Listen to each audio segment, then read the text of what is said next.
Good evening all, welcome to another game of Dragon Warriors. I'm in a bit of a bind this session for a couple of reasons. I looked ahead at the next two adventures that we had to run, and one of them is just a bit rubbish. I don't feel like running it, and the other one is a tournament which we kind of already did in a previous adventure, and it's too similar, so I don't want to run either of those. Plus, we had a bit of a in-game disaster last time when our mage went insane and ran away, and everyone else put their friend before the safety and security of the realm and ran off after her, leaving the ancient elder god that was living behind the mirror to basically escape and have free reign. Oh no! You guys did that? Holy shit! So, fortunately, that doesn't have much in the way of immediate impact on the game world. But given that I don't really have any other additional adventures from the pre-published material, that means we're now into a higher sort of prep zone and what I want to make into the end game. So this session will probably mostly be resolving what happened with Keratin. Okay. Some soft RP and some signs of the impending doom to come, and we'll see how we go from there. But this will be starting the sort of end cap on the campaign.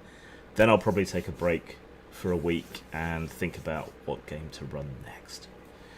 So, so Keratin fled, and it took them quite a while to realise that Keratin wasn't there, and she'd had it away on horseback, and what happened was that one of these sort of supernatural powers taking effect in this weird other realm had made her incredibly paranoid and hit her with a rather acute case of paranoia. She fled quite well ahead of the other adventurers to get back to Pheromane as quickly as possible, which isn't going to be hard with a purse full of gold. And then the others were in pursuit, but it took a bit longer because they took a while to realise, took a while to exit the dungeon, took a while to talk to everyone.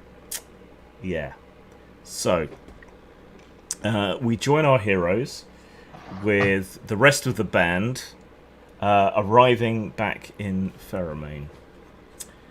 And I think I have the notes that Keratin gave me about sort of fortifying the house and throwing most of the servants out, I think. Oh, I wouldn't have thrown the servants out. Oh, can you trust them? I'm the magic wielder. I'm the healer. I'm the one who can make their lives an absolute living hell in ways they couldn't even imagine. So the fact that the sorceress is displeased or could be displeased might win a little more of their loyalty. I also have access to the treasury, I would presume. Yes. Most of the treasury, yeah. So I would then be able to hire certain layers of protection, perhaps a few Pheromane mercenaries. And I have one other note I'm just sending you on Discord there.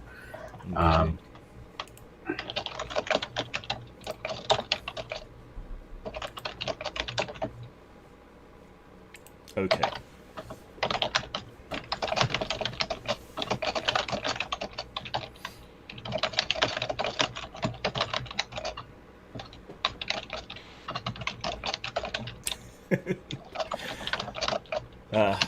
When PCs go bad. I miss times of handing over little pieces of yellow sticky notes to dungeon masters around the table. I would imagine. Oh, I'm sorry. No, go John. Just go. I was going to say, I imagine Keratin could become very Machiavellian. And I can certainly play that up to the level that DM sends me in a note, maybe on a scale of 1 to 5. He can give me some indication of how hard he wants me to play ball, given what has happened to Keratin. I'll thoroughly enjoy it. My goal won't be to kill any PCs, but if I play Carradine appropriately, I'm viewing this as a bit of a relish, a challenge. I'll do my best to follow the instructions I'm parameterized with. The acute paranoia you suffered during the mental break will have faded a little, so you won't have quite the same all-consuming level of paranoia after a couple of days have passed, which is about how long it'll probably take. So you can tone it down a little, and but it is a curse, so it's a supernaturally caused madness. Right, the rest of you. One of Milano's regular sort of ferry/trade vessels that runs from your castle back to the mainland, back and forth constantly, trading with Ellisland. You arrive on that. You didn't see any sign of Carradine, and apparently she didn't go via the fortress, and you did end up having to wait a bit for the vessel. You don't know how far ahead of you she is. But once you're on the trade vessel, handful of days at sea, and you arrive back in Ferromain in the late morning. It's swelteringly hot. There's a heat haze and mist over the city. The trade vessel comes in neatly. The sailors know their business and they do this route all the time.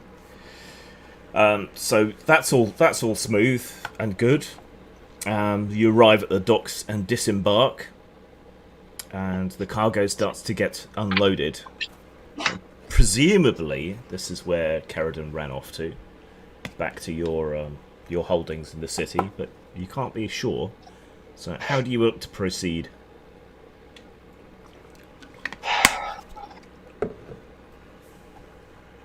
Pay a visit to Milano, see what he says.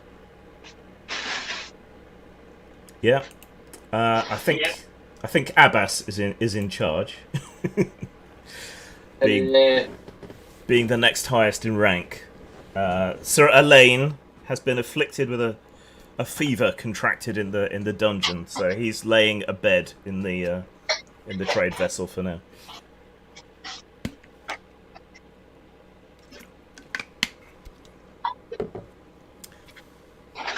So is the general group consensus that Milano is the best way to go? Certainly, yes. Yeah. Okay. So you start making your way away from the docks. When you notice a couple of port officials and customs and excisemen seem to be taking an interest in you, glancing over at you and then consulting some scrolls and parchments. Are they looking my direction, Grim? The direction of all of you, but you're probably the more noticeable of the group. Okay, right, fine. I'll take my bloody mask off. Say, you guys want fucking taste of this? Come and fucking get some then. I've had a shit day at the office. Come on then. Okay, the official takes a look at your face and then gets a little green about the gills. Right, I walk straight up to him and say, you know why I got this face, lovely boy? You wanna know why I got this lovely fucking face? You wanna know why I got this lovely face? Excuse, my Icelandic is not so good, yes? I'm not Icelandic. I'm fucking from Megov. Do you know why I got this fucking face? You fucking guinea fowl. What? Or whatever the Romanian equivalent of that is. I'll take a couple of steps back and put my thumb. Did you say Romanian? Because there are ethnic Hungarians in Romania. I can teach you a couple of Hungarian slurs if you want. Well, what I'm going to do to them is going to take a couple of steps Megov might tell them "Lofus a shegetbe," which means a horse cock up your ass. No, I'm going to take a couple of steps back, look at the guy general direction, put my thumb underneath my top tooth and flick it at him. Brutal! Okay, that he understands. What's your looks? With my mask off, 12. Okay, yeah, so at the side of your face, he turns a bit green about the gills, tries to calm you down and backs away. But the excisemen don't seem quite as impressed, and they interpose themselves between you and the official. We have orders not to let you into the city. I fucking live here, and so do my friends. Not according to this. And who said this? The fucking Pope? The city council. The city council says this. The city council says that. I pay my fucking taxes. There We could are do no it. taxes, Signore. Don't call me senor, you guinea fowl. Can you read? Can you read this? And I'll stick my two fingers up. Read between the lines. He holds the parchment out towards you. Right? It's parchment, right? Okay. What do you want me to do? Wipe my nose on it? Well, Wipe my ass with it? do you need me to read it to you? How about you get out of my way, let me go to where I live. I will be alright in a couple of hours. I've had a couple of glasses of wine, you know. You and your compatriots are barred from the city. You must leave on the next And boat. you, my little guinea fowl, are blocking my fucking way. Yes, that is the point. You are not allowed into the city. And who says that? The fucking Pope? The city council. The city council says this. The city council says that. There. The amount I've done for this fucking city is just unfucking real. I've fought for this. I've fought for this city. I've bled for this city. I've almost died for this city. And yet you said to me, I am not welcome in my homestead. Why am I not like to my homestead, Giddy? Because the council has decided that you are no longer welcome. Is that just me or all my friends? All of you. Well, who is the head councillor? Get him off his fucking ass down here right now. Get that fucking councillor, roll that piece of bog roll down here now. Was anyone else I interjecting? would like to step. Yeah. Yep. Okay. I'll step forward, and I'll ask if I can check the veracity of the document. Yeah. Okay. He holds out the parchment Now, to you. he didn't pick up. Yeah, he didn't actually pick up the law as one of the skills, apparently, which is a shame. Yeah. However, I do want to take note of the signatures. Find out who signed this. Okay. It's signed by. I can find. It's signed on behalf of the council, so technically not the actual council. They probably won't have been consulted, but a lot of the sort of day-to-day running of things is done on the behalf of the council. Yeah, but I'll know the department, or be able to find the department. Yeah. Person that did rubber stamp it or whatever. So yeah, so Okay. it's the office of the exciseman. Oh. And I would suggest we return to our ship while this gets sorted out. And if it takes a nudge to his ribs, I'll do a surreptitious nudge to his ribs. Mm-hmm. You wish to challenge this ruling? I will challenge you with my blade. How much would a challenge cost us? At least 10 crowns each. How about your fucking life? I am an officer of the law, going about my duty. I am a mercenary who works hard for keep. I've been on my fucking charge with my friends here, fighting to keep our house, our estates up and running, and your chief little magistrate, the little guinea fowl who sits on his little rumpy pumpy. Okay, he stops talking to you and instead talks to How Madrock. far is it from me, Grim? How far is it from me? Well, not that far, because you were up in his face a second ago. How many guards are around? There's the official and his 2 guards. There's probably some other excisemen and guards around as well. So if I headbutt this guy, this might cause a ruckus. Yeah. And you get the impression that would, Yeah, definitely caused trouble. Question. What is defined by headbutting a magistrate? Is it death? Is it death? Disbowlment? Is it? Probably, this being Pheromane, probably the first thing they'd try to do is fine you. So that's one headbutt. Okay. What about another headbutt? Probably a much bigger fine. So basically, a headbutt is not punishable by death. Then is it not? Not unless you kill him with it. No, I just want to daze him. You know. Yeah. Question. Yeah. Do we ever seen in Pheromane criminals in like I don't know what it's called, but they're sitting in an iron cage like on the city walls and spikes on the walls or anything at crossroads or things like that, or a hangman's tree outside the city. Yeah. I mean, they do put people to death. They just prefer to. They prefer to find people if they can. I've got to step aside for a minute. So GM Fiat, return to the vessel and decide on the best way to proceed while I'm gone.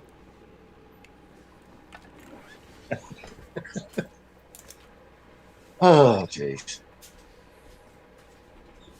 Okay, well, I've got an idea that'll either get us in to the city. Well, I know one thing I'm going to do when I catch up Keldon. I am going to basically make that bitch suffer if she's responsible for this. I was looking forward to having a nice glass of wine. At the moment, that's very, very, very meta. Well, the thing is we've been welcome in this city more ways than one. It's like a second home within a home.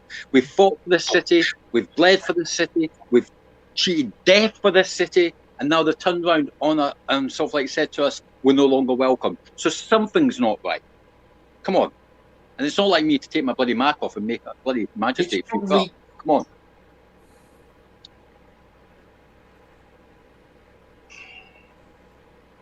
Now, not knowing what we know, I would have said it's long overdue for a merchant to report a judge and have a pop at us in some other way. Either an indirect way of getting at Milano, or just to remove us because we're relatively, or at least you guys are relatively powerful individuals. But legally, we're foreigners.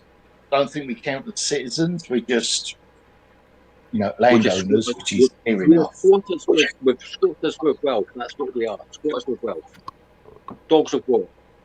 Yeah. God. But we still want to find stuff out before we go hauling off. Well, let me at least head back that official. Can I at least head back that official? Come on, please, let me. How does that help? Well, it means I'm using my head for once. No.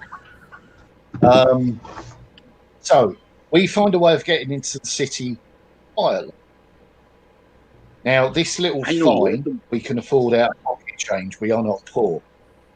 But I can say you've got to appreciate that all our money is at home.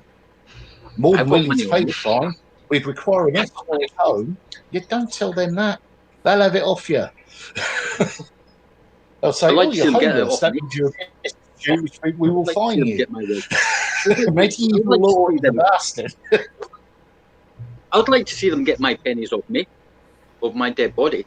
God, of my dead body. Okay, that, or we go back to the ship, all meek and mild and quiet. We slip overside and swim in. And then we've got a place to ourselves anyway. It's not a problem. Not swimming again, no. You've got the magic swimming thing. Yeah, if anyone can do it, it's you. Actually, that means you walk on the surface, doesn't it? You're actually more likely to get spotted using that. So put that in your pocket. Consider how many sailors drink, right? If so wait for a misty night, he might be able to use it, and everyone would just dismiss him as like a ghost and not pay attention to him, or as a drunken vision. So it might be the perfect cover. Better still, can just look like a fucking hideous ghoul. That too. Yeah, whichever one of them. Next, get tall cheese and me roasting marshmallows over your corpse. No, we need to get in. Just get me back. boat. Just get me That- back to the boat. Get me back to the boat. Give me a glass of wine, and I'll be right in a couple of hours. God. Okay, you go back to the boat. I'll see if I can get an escort to our place and find out what's You actually won't going get on. if you get an escort. If you get an escort to our place, I'll be fucking amazed. Pardon my French. I have an idea. Right, okay. There isn't Grim, one of my worst ones. Right. Grim, is that magistrate still there? I don't think Grim's I back think yet. he's- Damn. I was going to blow the same magistrate with my mask off again.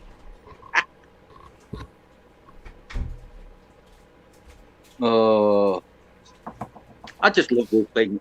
The thing is I've had a shit day. Had a shit week all this week in real life, and when I get my anxiety kicks in, especially when I'm playing a character who's like been banned from his own decks, my anxiety and role play is like mix into one big pot. So you get this feisty fire snap. With yourself, the whole place is yours. If you're being open and direct, that's completely counter to all of your skill set. Sorry about. You could roam around the entire city and not want to know a damn thing. Right, one sec. Grim, Yes. is that magistrate still there? Is he still there? Yes, him and the 2 excisemen and now a few city guards as well.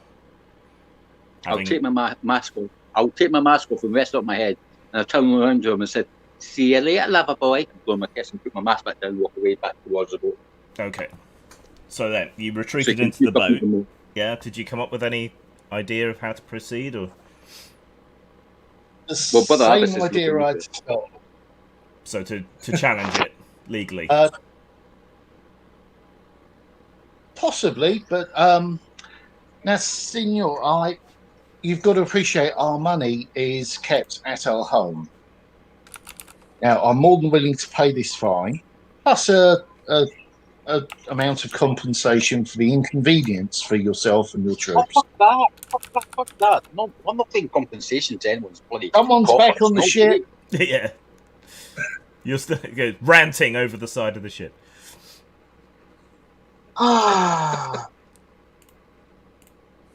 So if you've got to understand, I'm relatively lower rank, not like my very powerful friends. But if you could escort me home, you'd be assured that I wouldn't leave or run off. I'll recover the funds. And you say we're barred from the city. Would that apply if we were in the company of yourself and other legal representatives? Well, if one of you comes in to challenge the ruling, then so long as they are escorted, there should be no problem.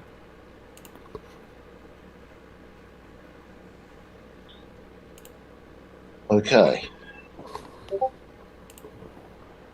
Back in a moment.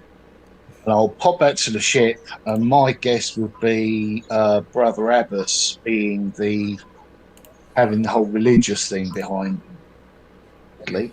Has more of a chance here. Yeah. But I'll put forward. Are you there, dude? Yes. Yep, cool. I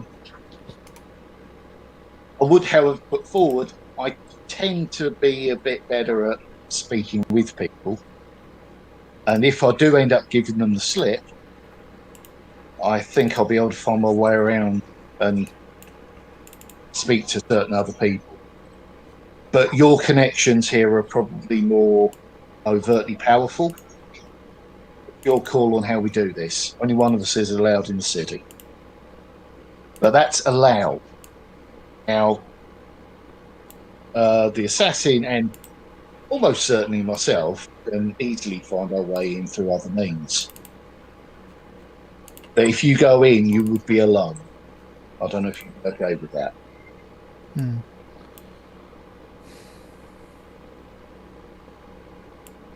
I think it's best you go then.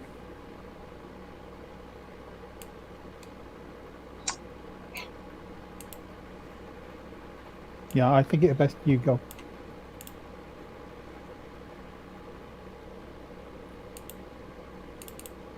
That fits. I'm the most expendable. Hopefully, I'll be back with information, if nothing else. The most capable of having a conversation without smashing someone's teeth in as well. I think that's also a factor here. Oh, there's that. Let's phrase it more correctly. Incapable. Less capable of smashing well, someone's yeah, teeth. that forces you to innovate by, taking a more softly approach. Yes. Okay, so I'll take the precaution of hiding a few tools of the trade about my person rather than in their usual pouches and things like the heels of boots and other concealable places in case.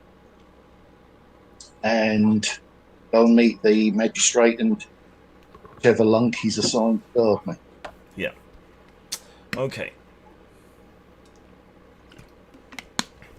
So the rest of you remain on the ship with Milano's crew, while Madrock and one of the magistrates and one of the excisemen head off deeper into the city. Rumours about the confrontation will have already made their way back to Caradon. But the magistrate and his lackey do escort you all the way back to your holdings. Okay. So on the way, I'll keep up a bit of patter, out names, what they like. Yeah. Is this shop still doing the wonderful pastries and little bits? They know that I'm definitely to let them know that here. that you are genuinely local. Your camera's cut out, by the way. Yeah. You might want to just switch it off anyway because it's your sound's choppy. Oh right, okay. Yeah, I don't know what Is that it is better? about. Yeah, that's better. I don't know what it is with your connection, but the last few times we've played, it's been terrible. Yeah. No, it can't be the fan because the picture wouldn't affect. No. Oh well. Anyway. You mean I put clothes on for nothing? I know. Okay, so. Okay. John, Caradon has received word Indeed. that her former compatriots have returned to the city. All right. I sent a note over that you may want to have a look at. If you'd like me to add something beyond that, or should I openly state what's going on, or I'll follow your directions. No, that's fine. Word's gotten back to you about the confrontation on the docks, and that Madrock and the magistrate and so on are coming to the building, so you know that they're on their way. In that case, I will send a message out so that they can be intercepted according to the idea of what they may be carrying with them in the city, according to one of the notes I sent. I'm not sure if that would pose much of a threat to the others, a threat to the city fathers or the council, if they would even believe me or not. Yeah. I would or should be able to provide some evidence with a little bit of... well, magic's rare. You're a powerful sorceress who resides in the city and has a reputation for having gone on adventures and so on. So they're reasonably likely to take your comments seriously. Okay, should I utter all that out loud for everyone's enjoyment and allow them to separate in-character knowledge from player knowledge? Sure, go for it. Okay, Caradon will have generously bribed a number of city agents, including the city's, whoever's in charge of the city watch, to be on the lookout for her old compatriots, because she fears that while away battling a cult of Baelor in Ellisland, they were afflicted by a horrific curse that will have initiated a spiritual contagion that they could carry and infect other people with. And that I will have then updated them recently that my additional research has shown that in addition to a spiritual contagion, there may actually also be a physical contagion, a true risk of plague, a spiritual and physical plague-based disease that would threaten the entire city, and therefore they need to be kept certainly away from my domain or their previous domain, and anywhere, according to any of the noble quarters of the city would probably be likely protected first. Who knows? But the idea is to have everyone who has an interest in keeping the city safe from spiritual and physical contagion to be extra alert, as it were. And since many of the city fathers, city watch and so on, already have a sworn duty to protect the city, they're just getting a little extra gold from me to like gravy on top of a job they're already doing quite well. And there may be certain signs of physical corruption that manifest through this spiritual contagion. It particularly affects one's visage.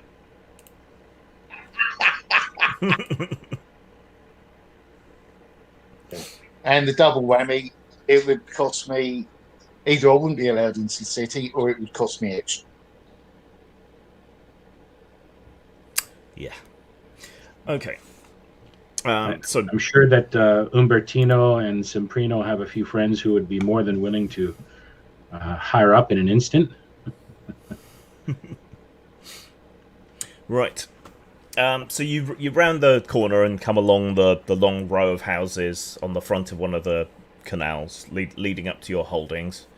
You can smell Keradan's alchemical laboratory working away, pouring foul smoke and other vapours into the air around it.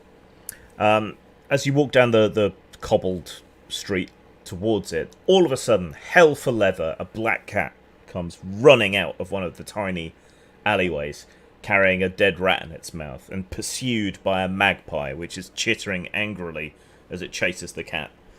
The cat darts between your legs and those of the magistrate and tears away down the side with the magpie in pursuit. Look on the ground at my feet. It's cobblestones, and there's nothing especially interesting about the ground. Oh, if the laboratory's going, that means she's at home, which answers the question. We didn't actually know where she was. Yeah, and since potions and so on I'm not measuring this. Okay. Watching the cat flee, the magistrate crosses himself quickly, and then ushers you on towards the building. So is that a local custom? Is in Elsland, if a black cat crosses the path, it's lucky. Not necessarily with the magpie. He explains it depends which way it crosses your path, and since it went between his legs, he was hedging his bets.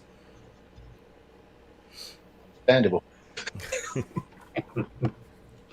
Okay, well, the good news is one of my companions got home before me. Right. So we shouldn't have any problems. Yeah. The guard rests his hand on your shoulder to hold you still, while the magistrate makes his way through the gates up to the front of the house. Okay. So Keradan is in her chambers when the steward comes calling. Madam, your former compatriot, Madrock, is here with the magistrate. What?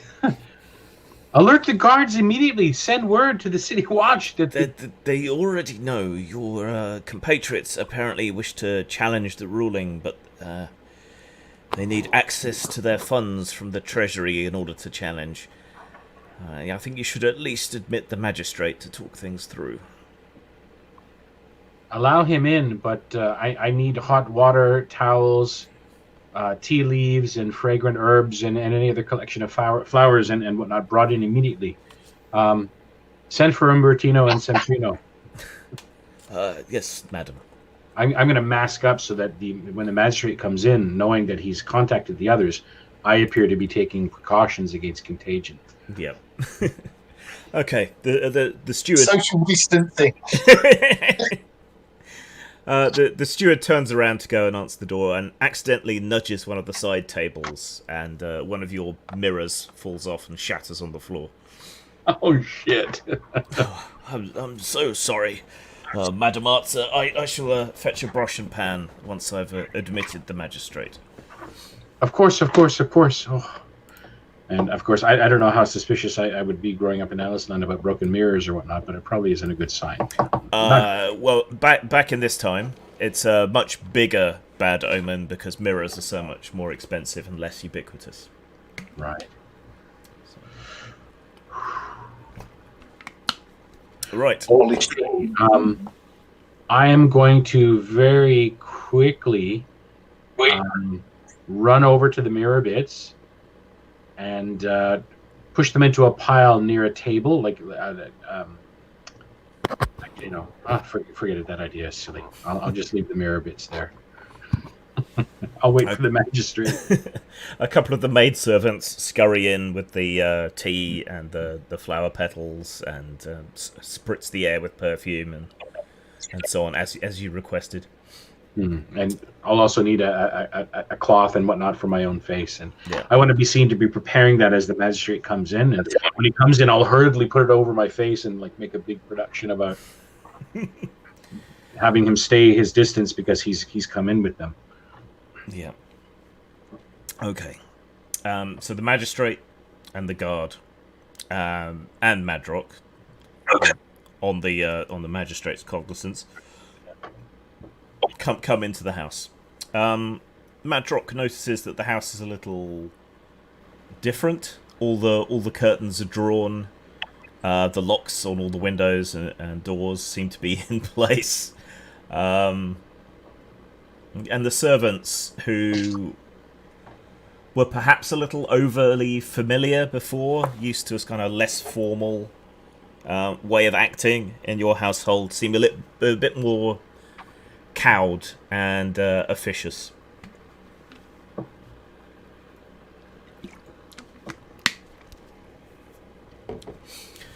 Right. Okay, what about the stable boy? Is he in evidence? Yeah. Well, you haven't been out to the stables, but you assume he's still here. Oh, right. So the steward is he about?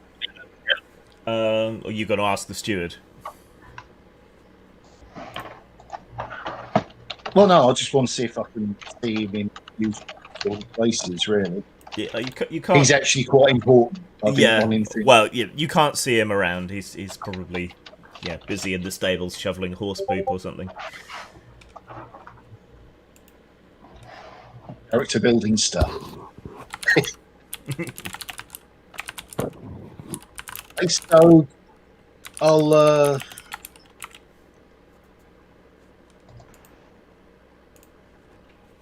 ask the steward. Have you guys not been paid or something? I thought we had everything arranged.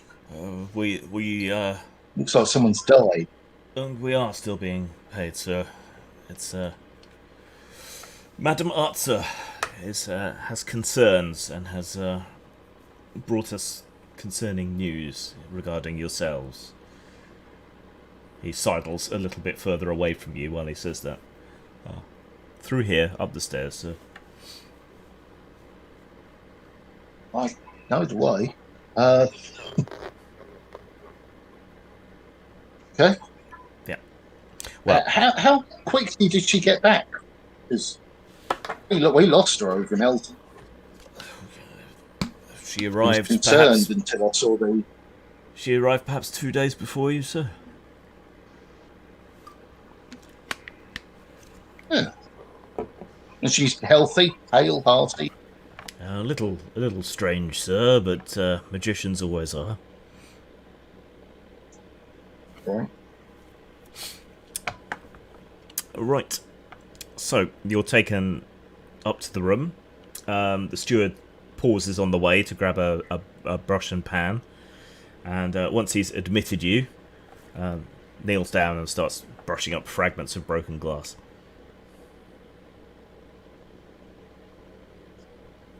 Servant's job, isn't it?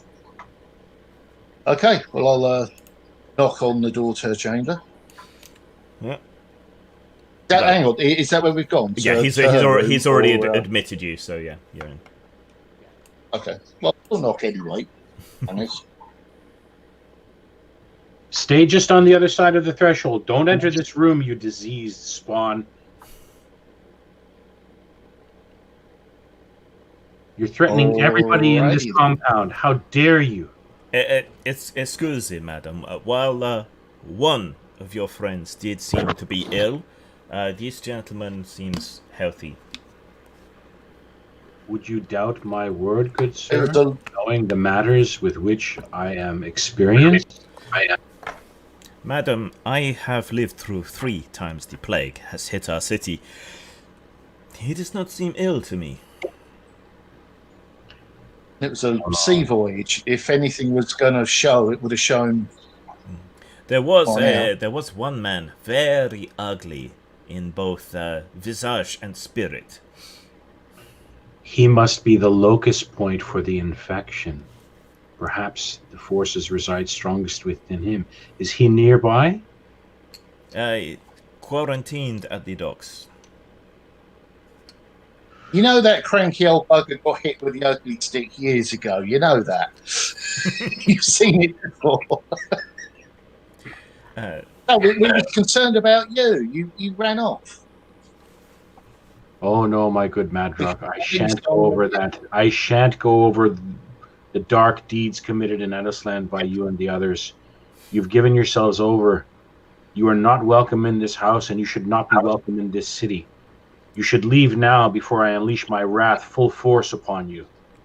Shall I bring refreshments, madam? Says the steward, trying to defuse the situation. Guard, immediately.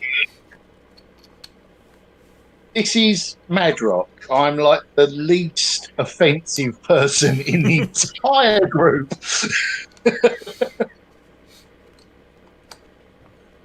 Why don't you tell me what happened? If I can't sort it out, I'm sure we can pay for someone to sort it for you.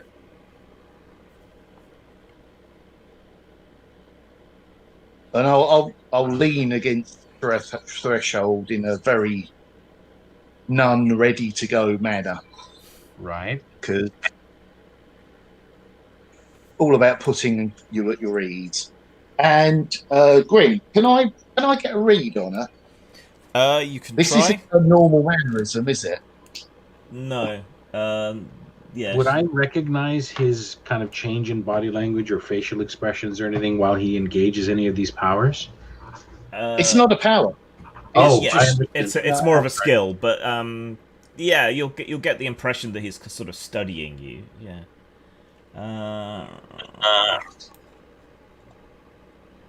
Okay. My only power is I haven't been killed yet.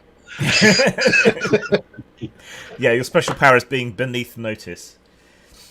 Yeah. Now the reading people, you've got +1 anyway because you're particularly skilled at it, and I think you get another bonus because you know. I've got the player's guide here. Yeah, because you know Caradon really well.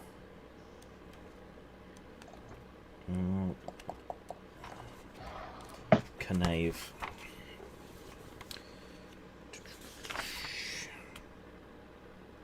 It's the intuition.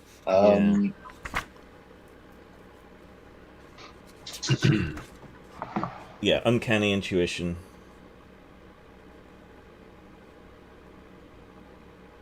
Excuse me.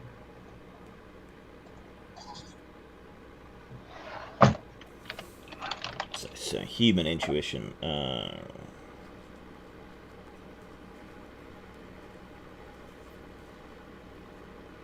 So on vocabulary and body language, I'm looking at. Yeah. I'll make sure it's her. Because we've encountered stuff possesses and stuff like that, and if she's under something's sway, okay, add 1 to your. You need rescue. Add 1 to your perception and roll under it on a d20.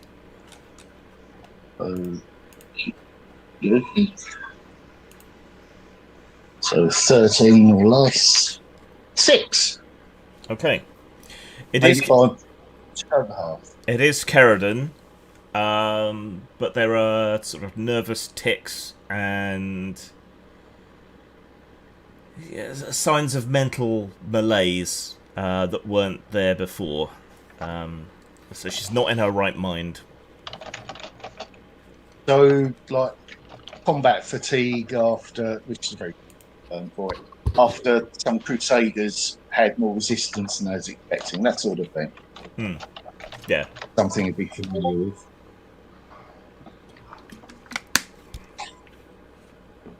So I'll still be working on what we encountered affected her. I mean, it did, but he's thinking the more direct. Because that's when she did a runner, which is, I mean, it's understandable. Okay, so, Caradun, what did we do wrong? No, let's put this correctly. What did I do wrong? Yeah, keep it personal. Madrock, I dearly wish for us to part ways in this life on friendly and even cordial terms, but you cannot stay here. You and the affliction you and the others have been stricken with.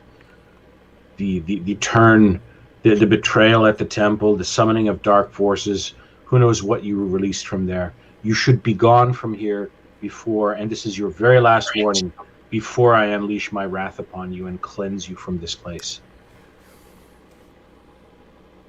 The magistrate sort of raises his hand slightly and says, no. I am the law officer here. If you murder this man, we will have to intervene. He wishes to challenge the ruling to keep them out. So we should settle this amicably through the court. What is the... I am, of course, willing to pay for it. I'm sorry. Sorry.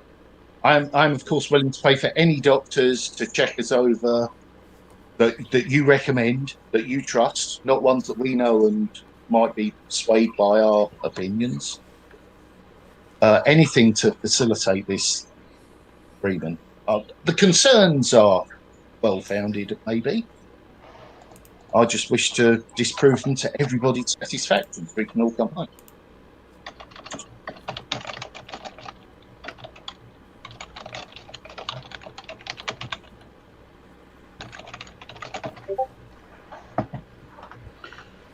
I will. I don't know the magistrate's name, but I'll call him Postulio. Postulio. Okay, Magistrate Postulio. I'll try to catch his eye. See? What will it take for you to be convinced of my certitude in this matter that they are a threat to the city? Yeah, this is not for me to judge. He wishes to challenge, so we must speak to a judge. Perhaps call a master of physic to examine them. Perhaps a priest, since you say this is an unnatural affliction. Well, then I suspect we should do this in full light of day. It's not night. It's evening now. Is that correct? Late afternoon it was. Late afternoon. Okay. Well, then they are welcome to find quarters in whatever the city you like least, as they spread their foulness. They cannot stay here. They can challenge this through the proper channels through the courts. Then. Yeah, we will keep them in quarantine while we arrange things. I'm happy to stay on the ship. That'll solve that problem. There we go. Thank you for your time, Madam Atza. I will send a messenger when the court date is arranged. Thank you, Postulio. And Caradun and I hope we can sort this out soon. If there's anything you do need us to do, let us know. Okay. And I'll go and retrieve a hefty sack of monies from one of the places I've been in touch with. Expenses. The magistrate. Not everyone knows where I've hidden my monies. Well, true. It's your money. So, yeah.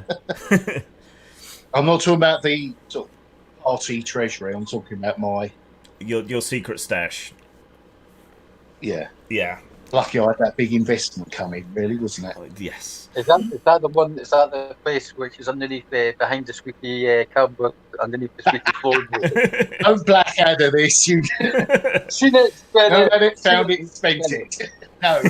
You invested it in an alchemist who has discovered purest green. Green, yes. Yes. Yes, that's the one. Yeah, yeah. Right. So you return to the ship, and you can convey this information and snaffle your large purse of monies. If I can arrange for some rather decent provisions from different places, and I will of course pay over the odds to have it delivered. Yeah, the crew on the ship are a bit pissed at you all because obviously they're now all quarantined as well. Yeah. Yeah.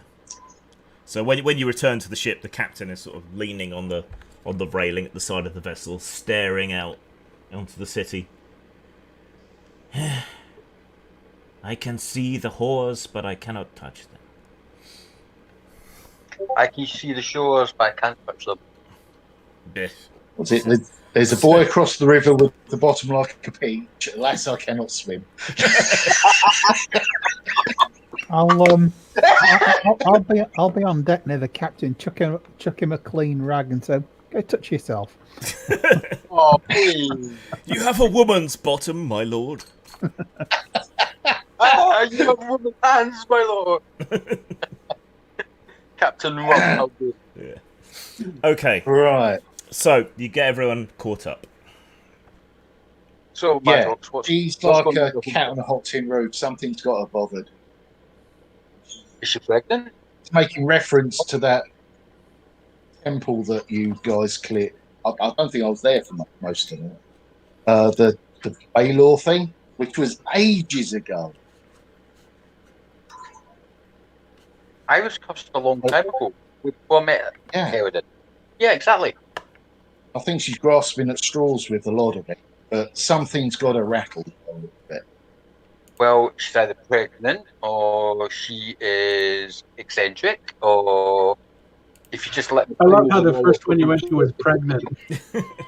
If you let me climb over the walls, I'll put her out for misery free of charge. Gosh. Well, at least he didn't go straight to Shark Week. Yeah. So, did you get any vibes at all from her whatsoever? Anything? Yeah, she's paranoid, scared, delusional, more so than most spell slingers, I think. Well, the best cure for that is dagger at the back of the neck. Yeah, I don't think that's the way to go. Well, the thing is if she's decided to play housekeeper and taken our house and our finances and our wealth and our home, she's going to feel my blade at her fucking throat. Yeah, I don't think she's done that.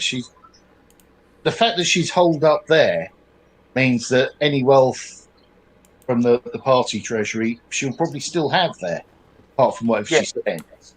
She's basically what she's done is she's became a right little hussy, and she's not going to keep that house for herself. She's not going to paint my room pink, as far as I know, or lavender or whatever. But the thing is, no, you love it really.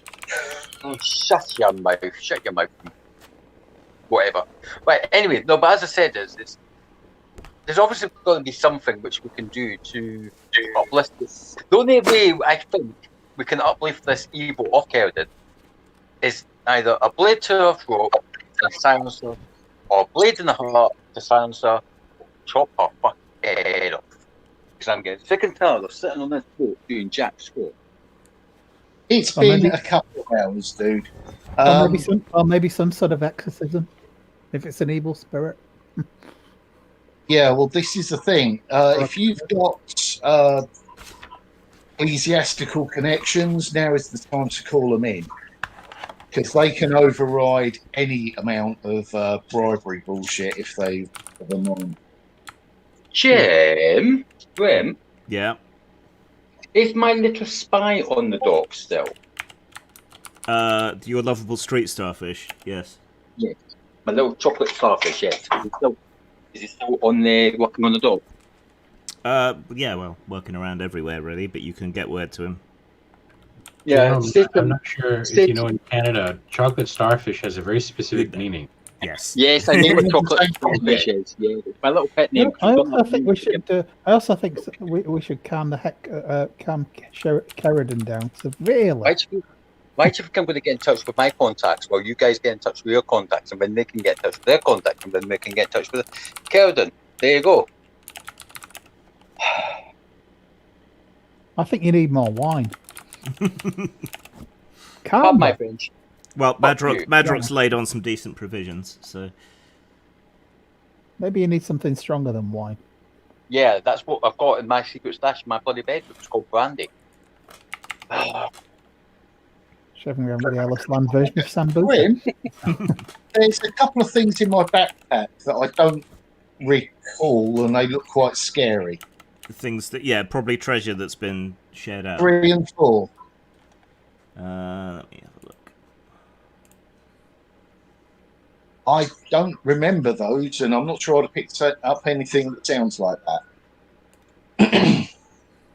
Okay, yeah, that was shared out after the elven ambush that people dealt with quite handily quite some time ago.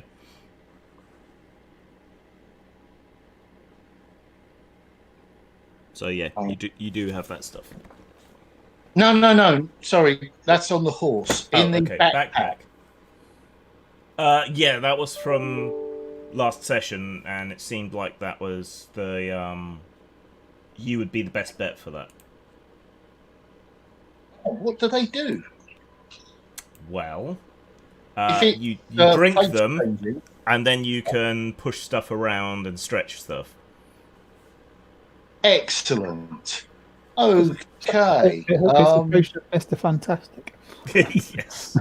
Hello, ladies. I have stretching powers. The chap that has a very, very scary face that people will recognise and definitely know. Mm. We could fix that, temporarily if you like, but you could go anywhere and be anyone rather than just go places and not be seen.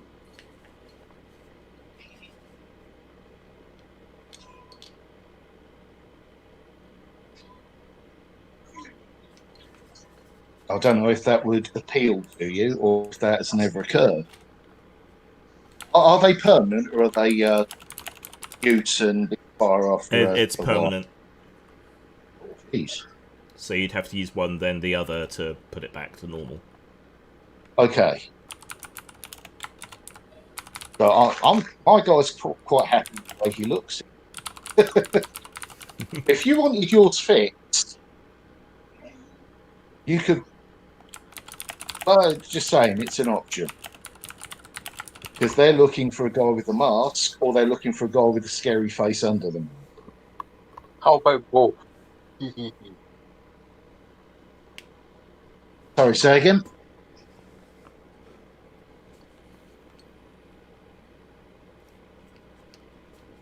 No? What did you say, Jason? I just laughed. I went, how about both? And I went, hee. Oh, right. Okay. Well, I earned the space. This is a trophy to remind me of my old days. I earned the space. I earned the space of leaving. I paid the price to get rid of all their costs, but I thought I'd keep it as a trophy to scare my enemies if I get close up in combat, and it worked. You saw what did that pure magistrate at the gate. Hee. But I tell you one thing: if they're looking for a pretty boy, it means me changing my clothes. Fair dues. But the thing is if I get anywhere near Kerden, and if I find out Kerden's responsible for this, she's definitely getting she's definitely getting a knife to the throat. And I'll do it when she sleeps. Because I can't stand a mumble jumble when she talks. That's my head.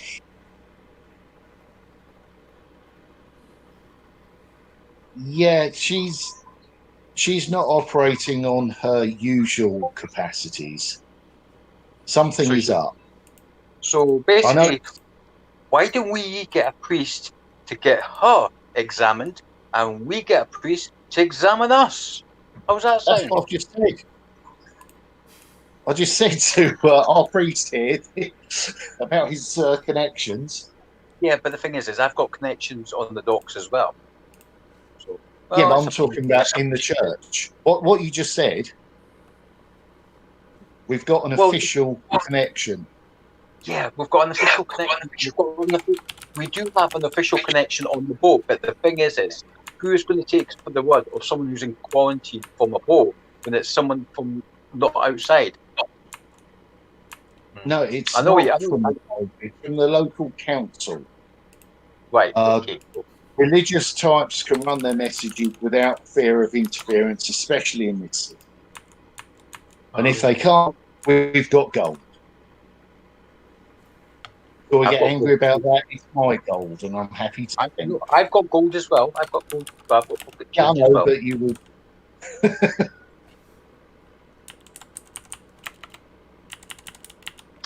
You do what you want to do, and I'll just sit here and wait until Judgment Day if need be.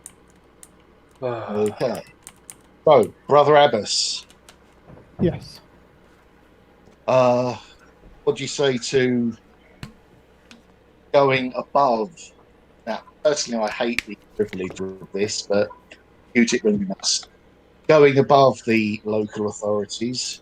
I'm assuming you're in good standing with your church, or as being with us tainted your reputation somehow.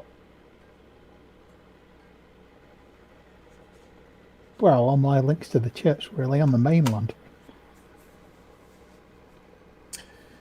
Oh, it's not that Samorian Lentium split, is it?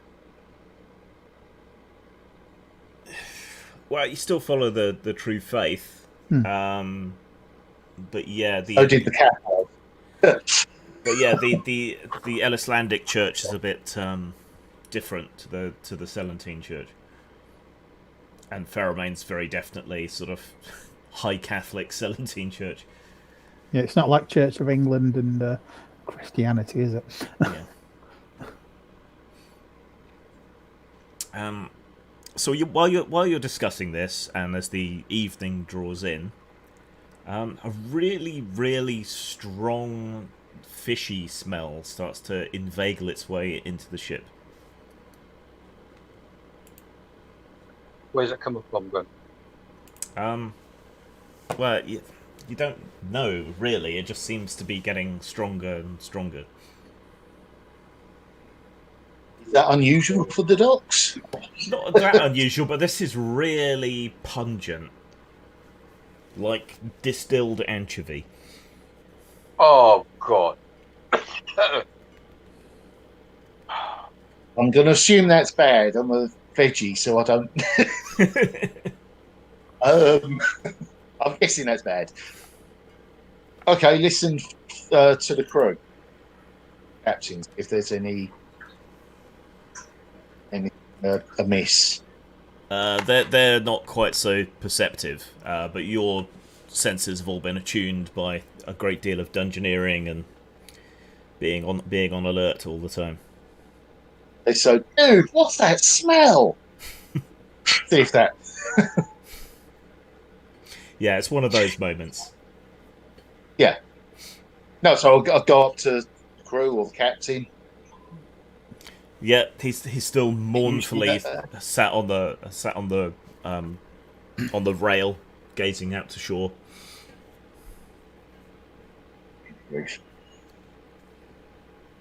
Okay, so when above deck, this smell doesn't incapacitate or choke or anything. No, it's stronger up here though. And the wind's coming from where? The land or the sea? It's getting towards night time, which means the sea is warmer, I think. So the wind will be coming out, I think. Yeah. So the smell's coming from the city. Yeah. Can you make a perception roll? So D20 equal to under perception. 2! Made it by 10. Okay. That's unusual for me. I'm doing well. Well, you're back a bit from the docks at a defined, quote, safe distance to keep the plague away. But between you and the docks, you see a little rowboat going along. There are 3 cloaked and hooded figures, and the back of the boat is the rowboat is sort of dipping into the water with several big barrels on it. Coming towards the ship. It's going between your ship and the docks. Okay, point that out to the captain. Yeah, Is that like local smugglers or something? Could be. Got any brandy? They just ignore him. Do I see this, Grim? You're still below decks, Mm. but that smell is definitely getting stronger. Right, I was going to basically go and see if I can instigate where this smell's coming from. That's what I'm saying. Would I see this if I was on my looking around this source of the smell? Well, it seems to be stronger near the steps where Madrock went up and the trapdoor opened and shut. There was a stronger whiff. Right, I'll follow it then. Okay, and Is fish oil particularly flammable? fish oil isn't. Whale oil is. Would that be a no? Blubber would smell different to fish, wouldn't it? Yeah, unless it's been treated in some way.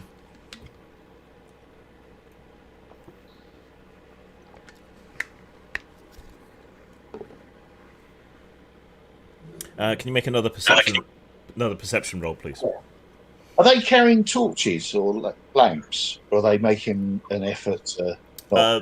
They're not carrying any open torches or flames. No. Okay, so it's not. Yeah, 18. Utter fluff. Okay. Is Abbas going to the top as well? Yes.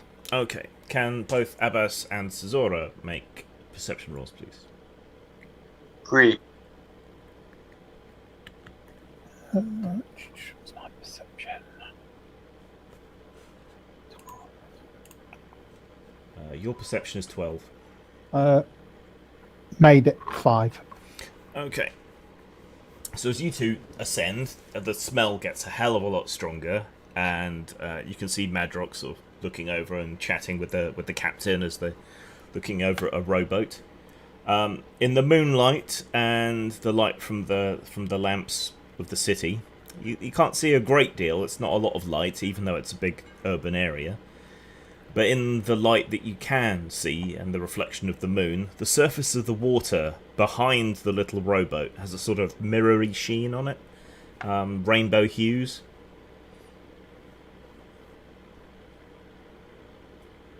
Does the rainbow hues look like it's coming from the actual rowboat? Well, it's sort of spreading behind it. So it's basically it's like a smoke screen behind it, but in this case it's rainbow hues. Yeah? And it's on the water, on the surface of the water, like when you spill lamp oil in a puddle. Yeah, and what type of people are on this rowboat? 3 guys in hooded cloaks, and it's heavily weighed down with barrels at the back. And how many of these barrels are actually flaming? Not punctured, sorry. How many of them are what, sorry? How many of the barrels are actually ruptured? You can't actually see any ruptures. Right. Guys, I may be away for some time. Smoke me a kip, I'll be back for breakfast. I'm going to dive in and turn into a fucking dolphin. And I'm going to go head onto that fucking boat through knots. They call him Cesora. Faster than lightning. Exactly. I need to take my stress out somehow. I'm not killing them. I'm just sinking them. Okay. That's what I'm going head on to. Right. So, what is Cesora's reflexes? 16. 16. What is Madrox's reflexes?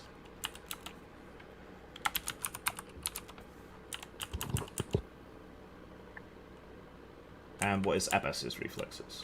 9. So just Madrox.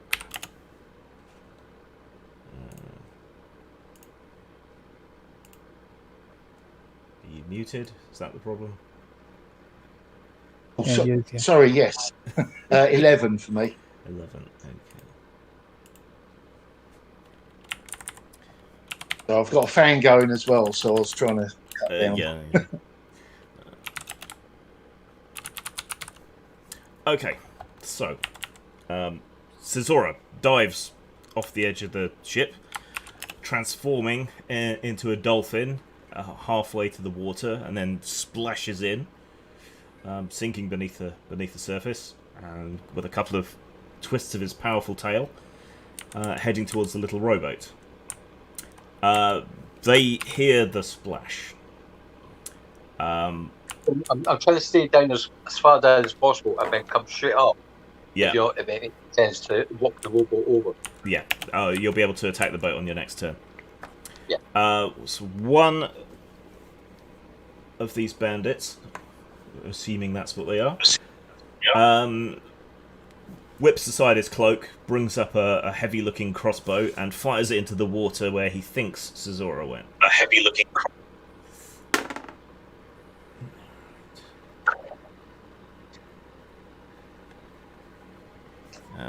So your armor gets transformed into the dolphin when you turn. So what is your armor rating, Cesora? I'm back to 13. 13. 3. As I say, 13 sounds a bit... You'd have to be a lane for that. Yeah, I know. Okay. Doesn't it give you +1 if you're in the water? Yeah. So 4. Plus armor type, +4, +1 fighting, 4 and leather, so 5 if it's total. Well, so you got 3, right? I've got armor factor at 3, then armor type +1 biting, 4 and leather, and you're now saying adding +1 to water, so Yeah. So 5 or 3, depending with that.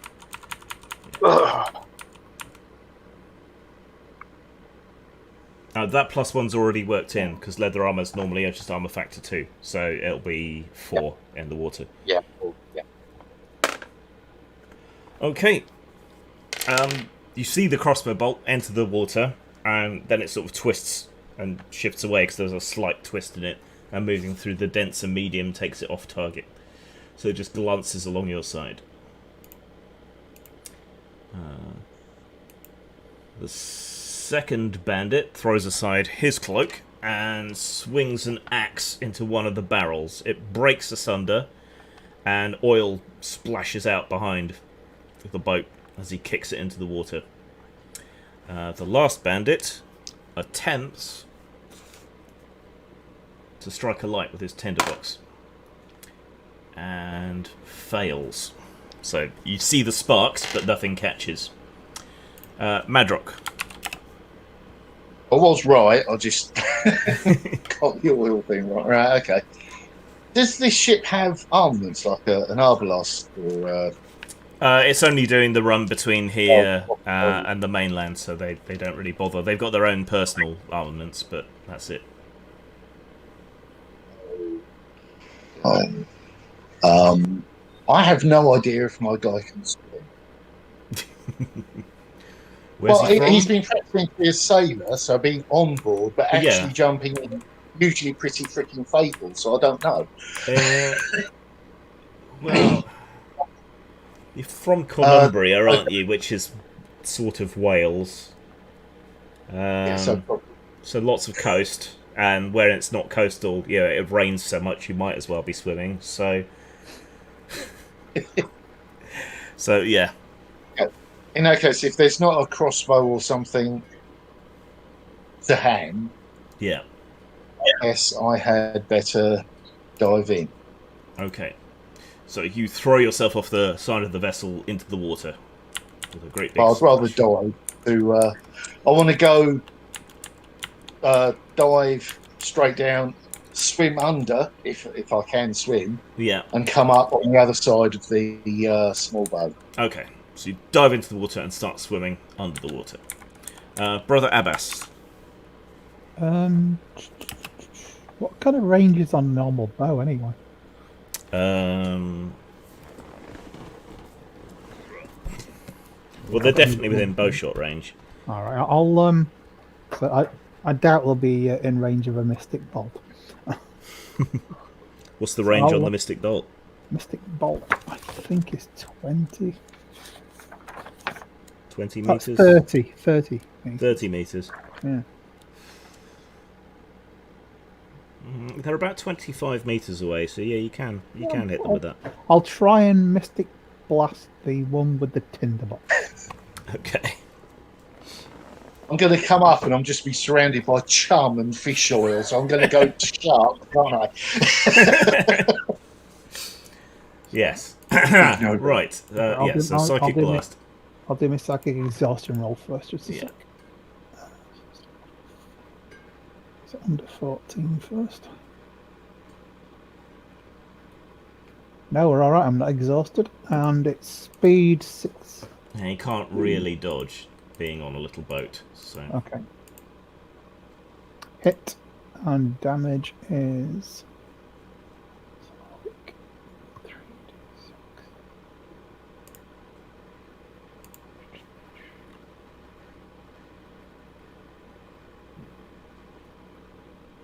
Oh, 11 points of damage minus armor.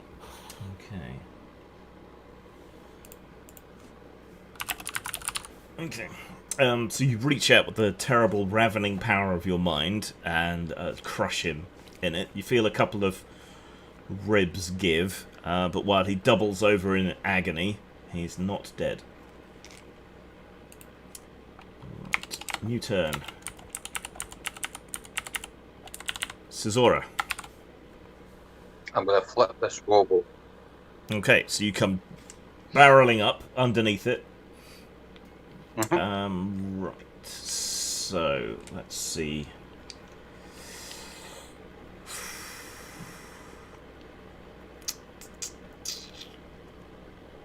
Take 3 away from your strength and roll under it on a d20. 2. And what's your strength? 10. Okay. Right. So you come smashing up underneath the boat. And it flips.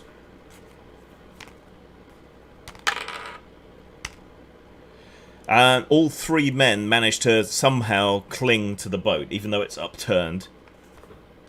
They're all still on it, holding onto it for dear life, even though the boat's flipped over. The other 2 barrels sort of bob away from the boat out into the water.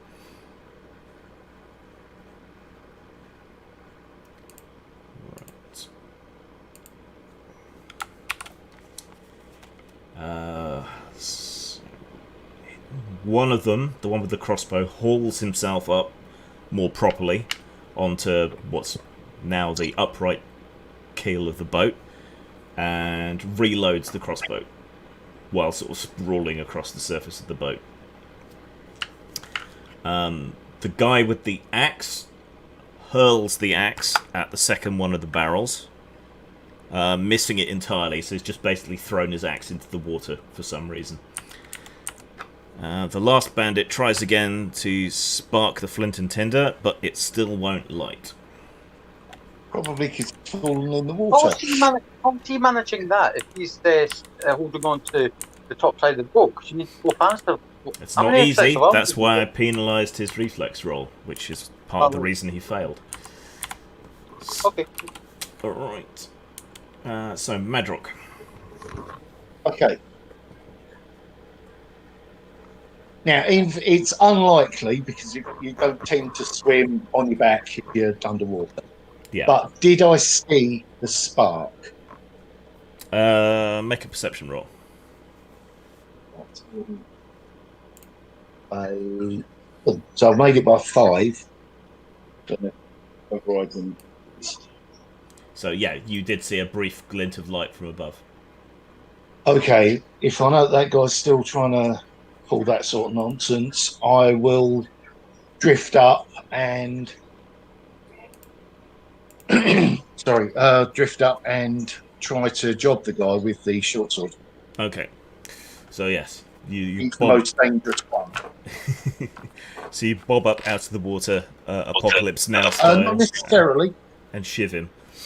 If he's still in the water, I'm just going to give him an instant vagina.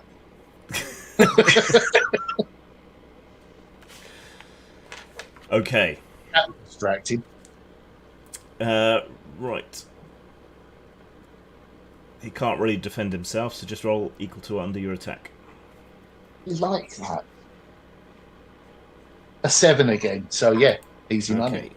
Roll to penetrate armor. 9.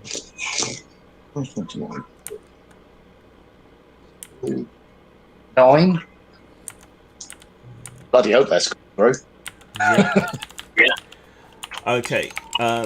He's already sort of wheezing and gasping from his broken ribs when you slide up out of the water and stab him right in the taint.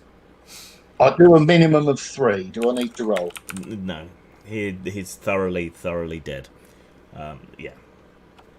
So you pierce up, through into his interior, cutting through his intestines and his stomach and up into his body cavity.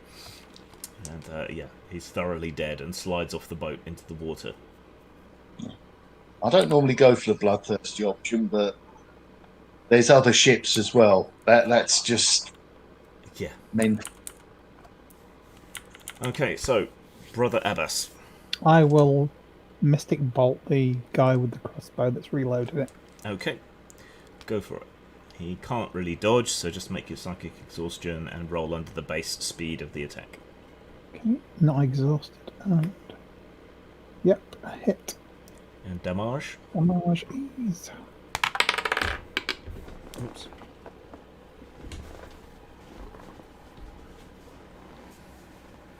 Ooh, 13 points of damage minus armor. Okay. Right. Again, you reach out with the power of your mind as he finishes recocking the bow. He doubles over around his stomach as you rupture some of his internal organs, but he's not dead just yet. Right, new turn. Cesora. Or Flipper, I should say. No, just so. Do I see any of the guys don't go? Just let me know. Sorry, you're too quiet there. What did you say? Do I see any of the guys on the boat, or are they so? You see one bleeding body slide into the water. So is he brown bread or is he still active? He's brown bread. And you can see Madrock sort of pulling his bloodied blade from that guy's corpse. Right, that's that one down. What about the other two? You can't see them. Presumably they're still on top of the boat. Right, I'm going to knock the boat again, second time. Okay. Right, so take 3 away from your strength this time instead of 4 and roll under it. 4.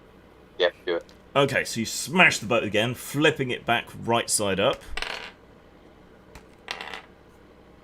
The former axe wielder goes flying into the water. The guy with the crossbow is still on top.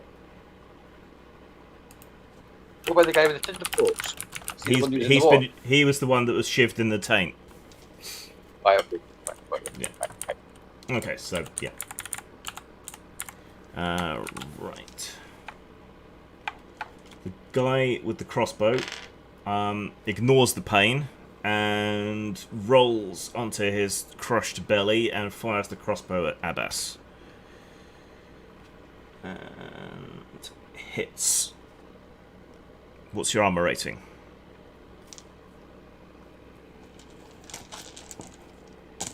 Muted.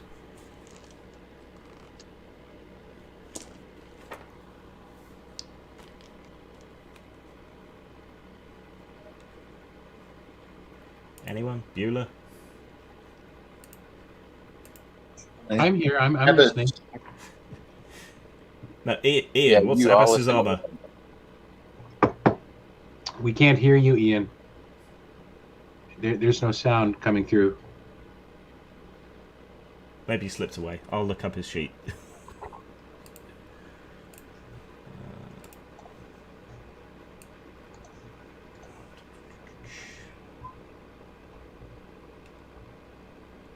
I'm on his sheet. What are you looking for? What stat do you His need? armor rating, armor factor. It's Okay, 4 5. with a 5 in brackets. Okay, his armor is penetrated. It's alright, I'm back now. Okay, there you are. All right, you've been shot by the crossbow and have taken 5 wounds of damage. Okay. Right, so he rolls onto his crushed belly on the back of the ship, fires a crossbow bolt. It spins through the railing and stabs into your thigh. It hurts quite a lot.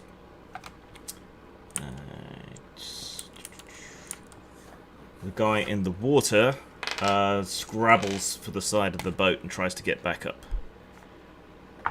And he manages to haul himself back up. But that's all he can do. Madrock. Grabbing his ankle. Yep. Gonna stick the short sword in the back of his leg. Mm-hmm. And pull down. So either I'm pulled up or he's pulled into the wall. Okay. Right. Either way is good. He can't really defend himself, so just roll under your attack. I like to hear. Yeah. 5, even better. Right. Their armour to consider, or their armour's only 2, so if you've got plus 2 swords, so minimum of 3. So yeah, you're straight through. Roll Roll damage. damage. Now I'm trying, as I said, I'm trying for the leg, so I don't actually want to kill him. But it happens, it happens. Yeah. 9. Yeah, I've probably. Fuck. Right. You stab into the back of his knee as he's hauling himself up, and the blade sort of carves down the back of his calf and splits the muscle in 2. So that leg loses all possibility of support and just sort of hangs uselessly with blood pouring out into the filthy water. But he's not dead, but he is bleeding horrendously. Right. Brother Abbas. I will try and psychic blast the guy with the crossbow. Right, so same as before. Or the now empty crossbow. Not exhausted. Missed. Rolled a 20. Okay, nearby, a whole bunch of water just goes as if something really heavy had been dropped into it. Like a depth charge. Someone invented a cannonball. The corpse of a dead seagull that was floating in the filthy dock water goes hurtling through the air and lands who knows where, somewhere inland. Alright. So new turn. Flipper. Hello. What do you want to do? The boat still sits. Yeah. Do you want to flip it again? What will it take to swim up at full speed, do a 360 somersault, and land on the boat? What, whistling Back the Star Spangled Banner? Well said, turning back into human form and put my sword at the fucking boat and say, please. For the acrobatics, roll a d20 under your reflexes. Okay, here goes not just the reflexes. Is that all you want to make? Yeah, that's all I want you to do. Dolphins are naturally agile. I get a 4.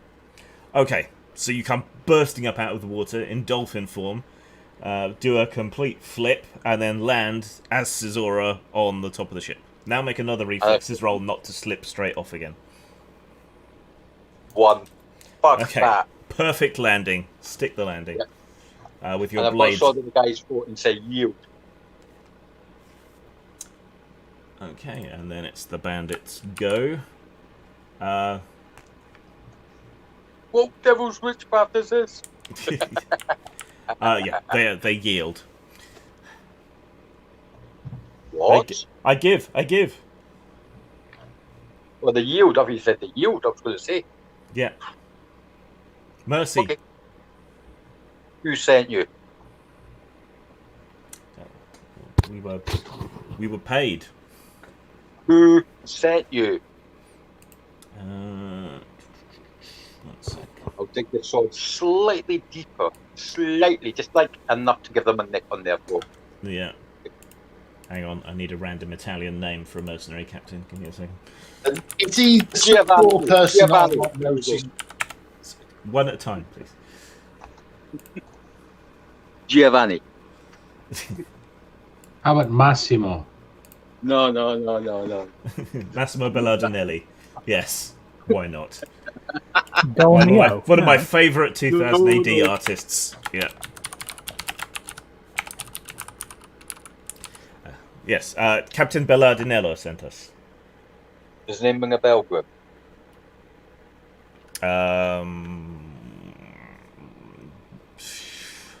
It's my trade. Is he the sort of person I might recognise from my sojourns amongst the dive bars and such like? Yeah, Madrock's more likely to have heard of him, so make a perception roll. No, too classy. Alright, Caesura, take 3 away from your perception and roll. 9. No problem. Okay. Madrock hasn't heard of him. You have. It's a sort of... Well, he's not down at heel, but he takes the dirtier jobs and farms them out to more sort of bottom-feedery mercenaries. The more sort of criminal contracts, the protection of smugglers, that sort of thing. Dirty deeds done dirt cheap. So basically, we're talking about a cheapskate market and training. Yeah. Okay.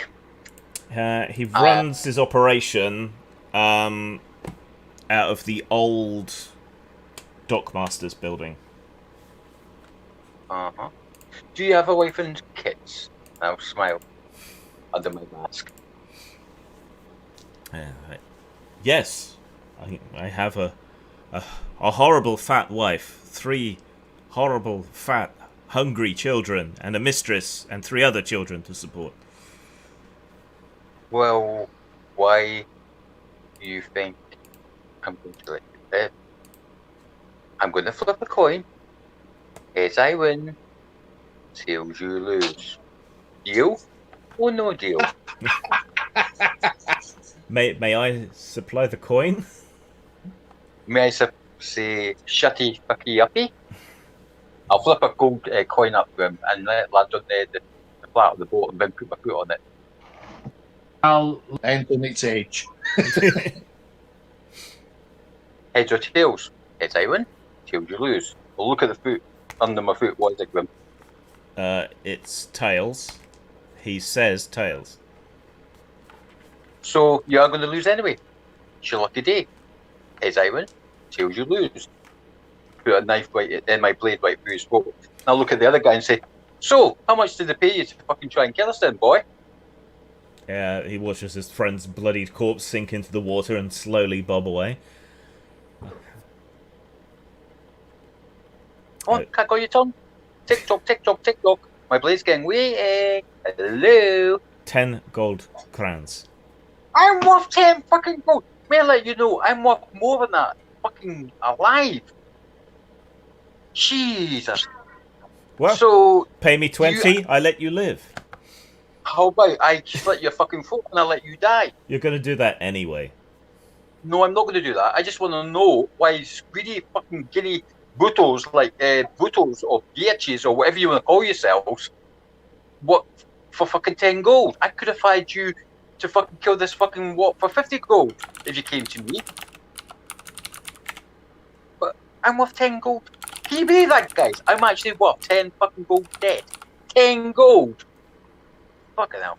You guys are cheapskates. Vai fatti fotera, Zingara.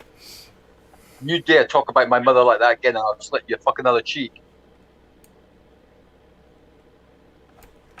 Right, I'm gonna tie him up, Grim. Okay. And gag him. And I'm gonna row the boat back to the boat.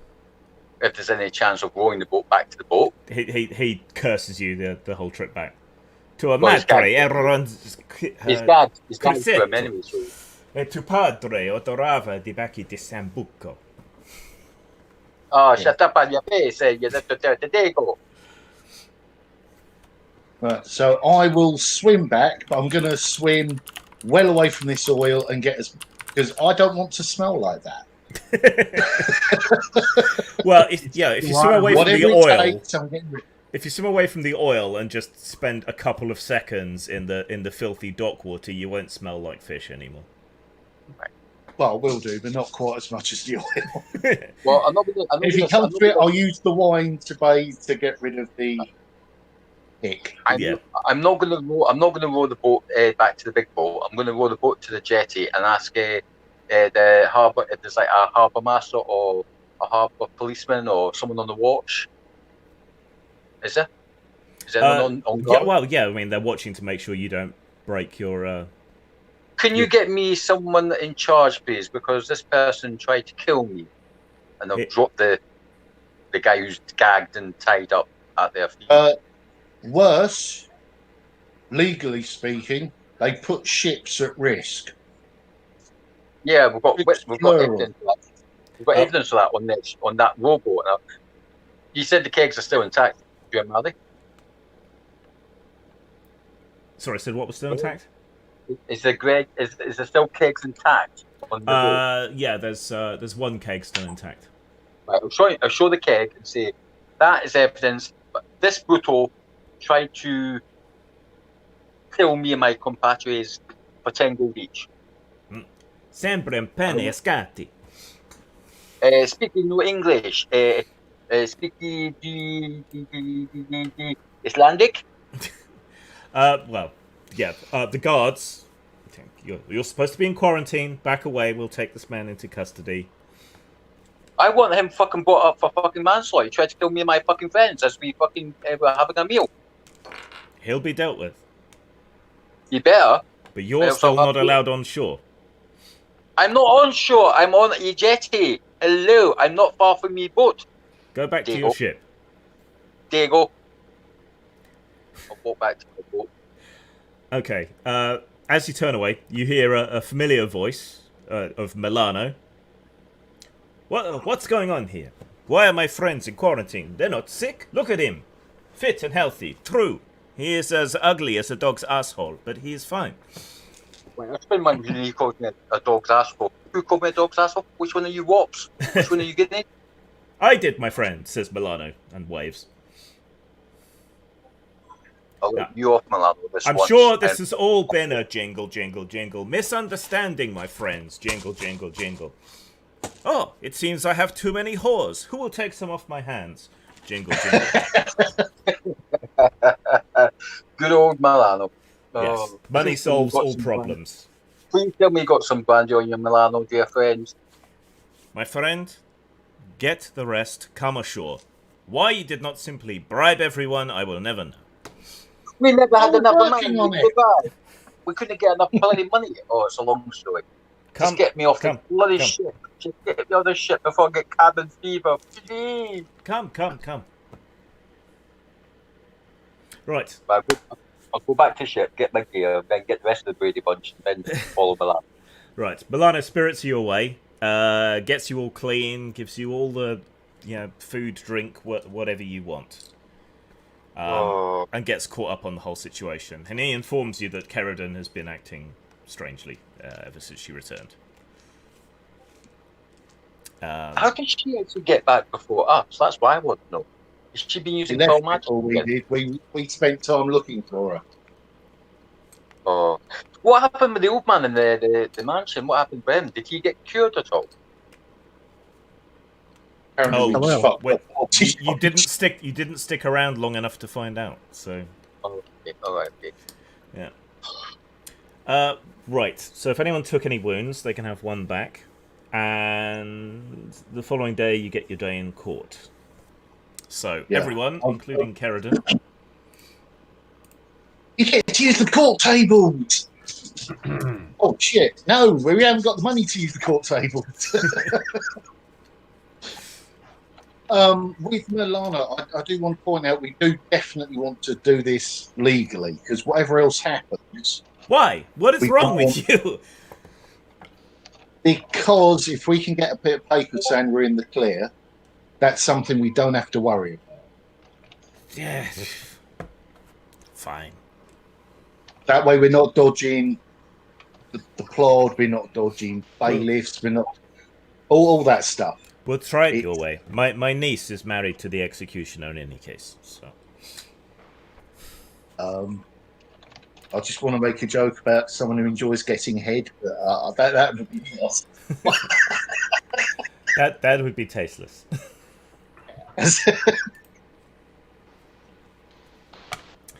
Okay, so the following day, at around 11 a.m., you meet up at the judge's court.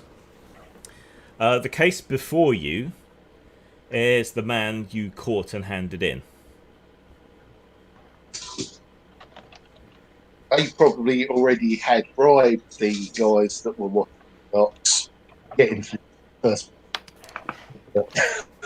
Well, given his wounds and the witness statements from Milano's trade vessel and the keg of clarified whale oil that was found bobbing in the water, the judge just goes on.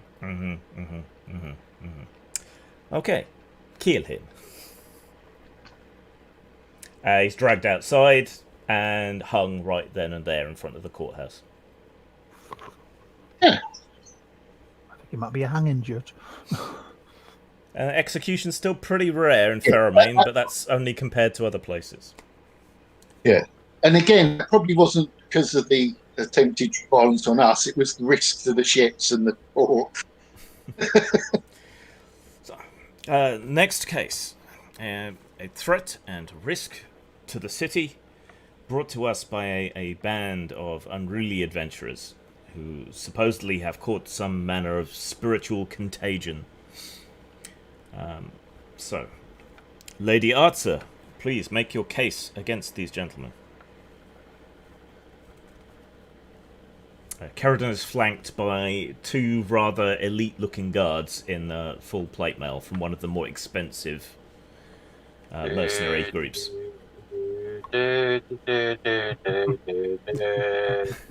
You had to pay quite a lot more. Someone is hiring a lot of the mercenaries in Fairmain.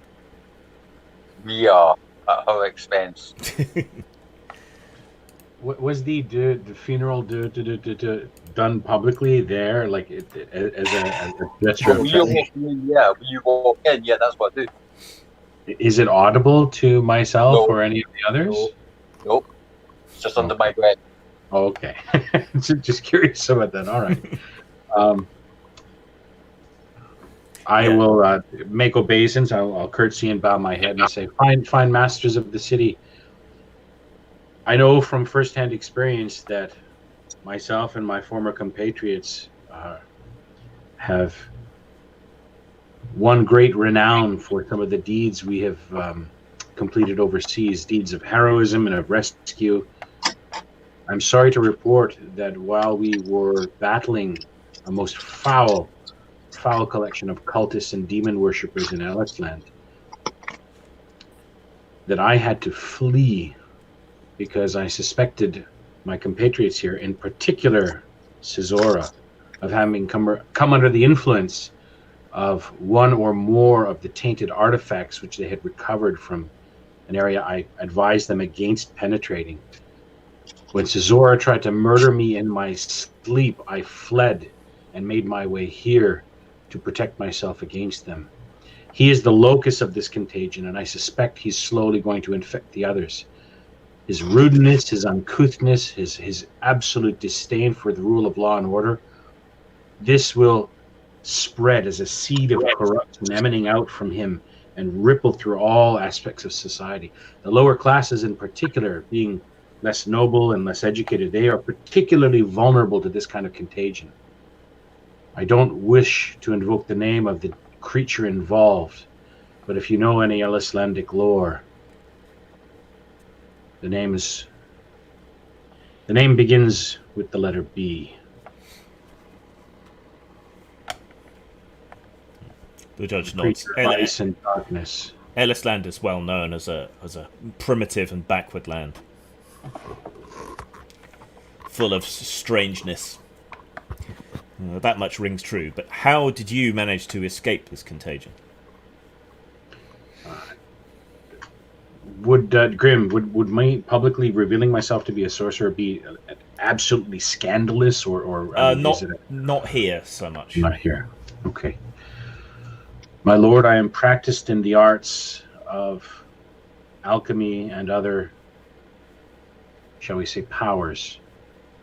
I practice all under the purview of the one true faith. But in my homeland, Ellisland, that cannot always be the case. I sensed it. I was perhaps granted some element of grace from God himself. I know not. I just know I had to flee. And I have been pursued here by these once fine men who now bring with them seeds of evil.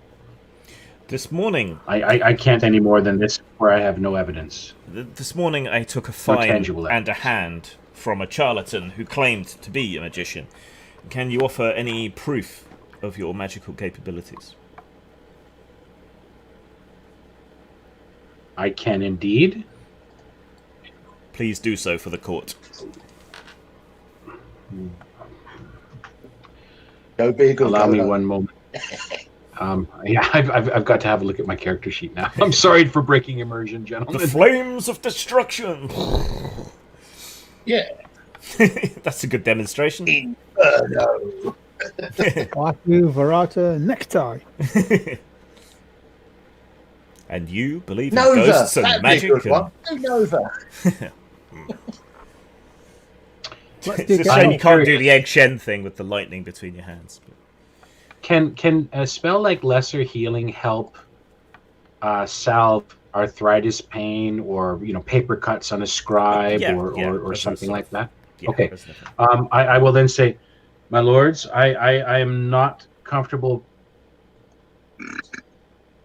I don't want to aggrandize myself in the face of this power. Would healing a very minor wound among one of your scribing staff, for example, be acceptable, or do you wish some truly magnificent display of might?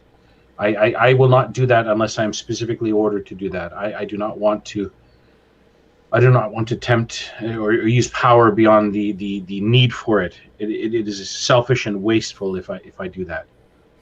Sinful even.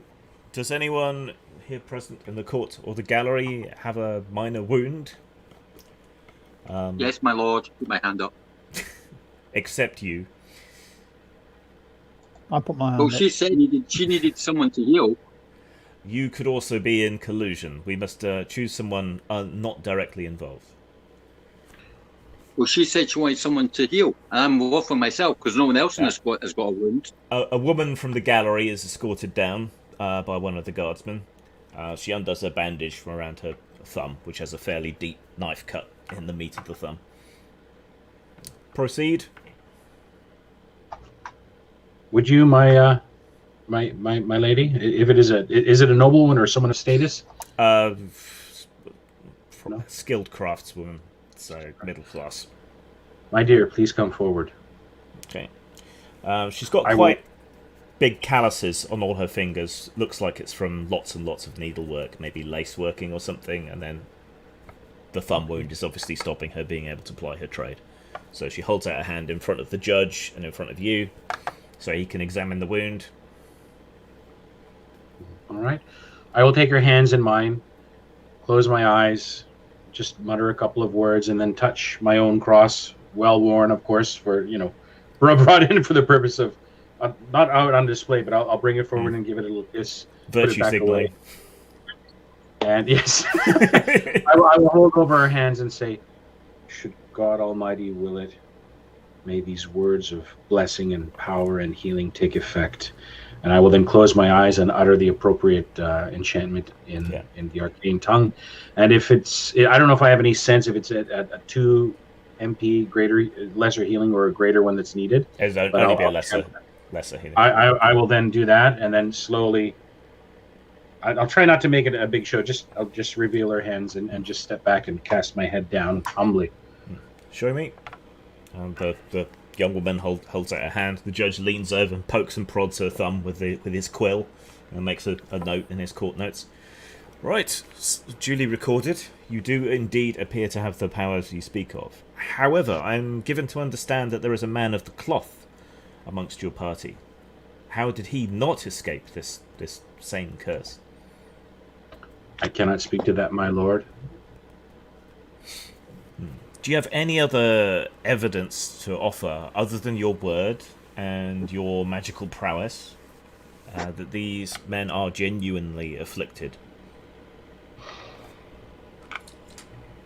I will not waste the court's time and offer evidence that is beneath your due consideration. I can only stand on my word and my character. And which was the one you said was most afflicted? The man with the mask. I believe his distemper has been pushed to an extreme degree by what afflicts him.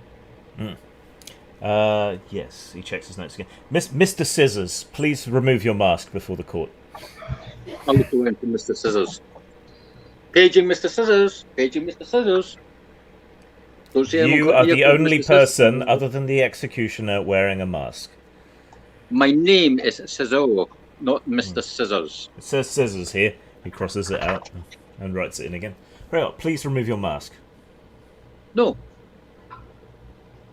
I don't want to make you ill. Do you wish to be held in contempt? And do you wish to weaken your case? All right. I'll. Is anyone holding me back, Grim? No. Right. I'll walk up and say, my lord, my ladies, my gentlemen, I, Scissor of Megroth, am an innocent man. My compadre here, and I point my finger at Keradin, is suffering from lie syndrome. I would never kill a friend. I would never harm a friend. Me and Keradin have got history together. We have protected the city from harm from far and wide. We've made more money than anyone else in this city in one day. Well, pardon you, my lord. And with Keradin saying that I am with the plague, that I am not. For the love of mercy, Caesora, throw yourself on the court's tenderness. No, let me finish, child. I have this face because this face is a reminder of what I did in my youth, which was foolish. It also scares my enemies when they go into fight. It makes people look at me in disgust, but they don't know that I am truly untarnished elsewhere. I've made donations to the church to cleanse my redemption. I've cleansed my friends with affection. I've supported friends through fat and thin, and Keradin here accuses me of trying to kill her if she sleeps. That is perjury. That is lies. That is the lowest of the low. I would not kill a friend. Mr. Scissors, sorry, Caesora. Caesora.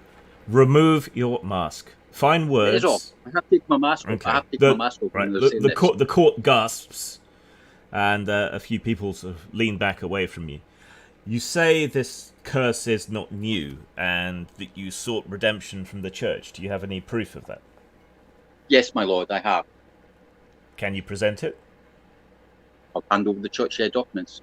They're in the house, but the court can send a runner to go and fetch them. Well, they're actually on my horse, actually, Grim. They were actually on my horse. Were they? If I remember correctly. Yeah, they are. I thought they were transferred into your coffer. Either way, they can be got, even if you don't have them with you. Yeah.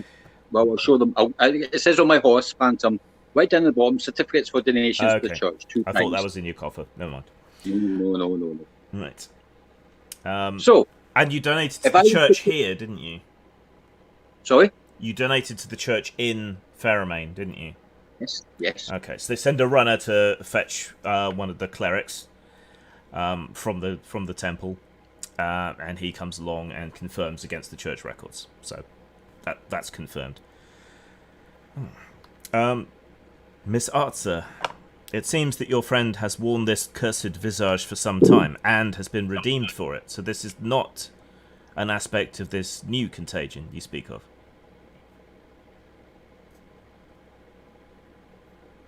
My lord, I did not state that this affliction was new. I tried to impart, or at least communicate, the idea that it would be worsened or even heightened or exacerbated by the foul touch of whatever artifacts they had handled.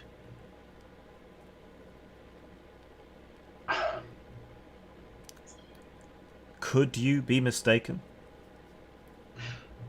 Yes, I could be mistaken, Your Honors. Absolutely. But I stand firm in my own belief that this is the case.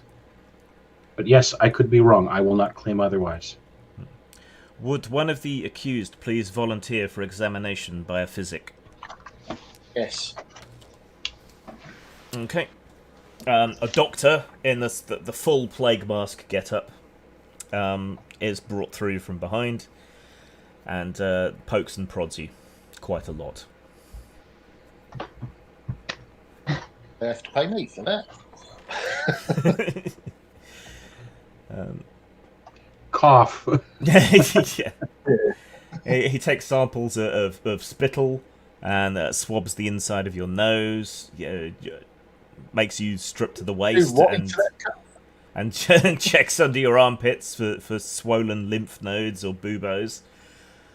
And then eventually reports back to the judge. Well, I cannot make a full examination in the court. I would prefer to be able to take this man back to my practice and bleed him and test his humours. But so far as I can ascertain, he suffers no particular physical ailment.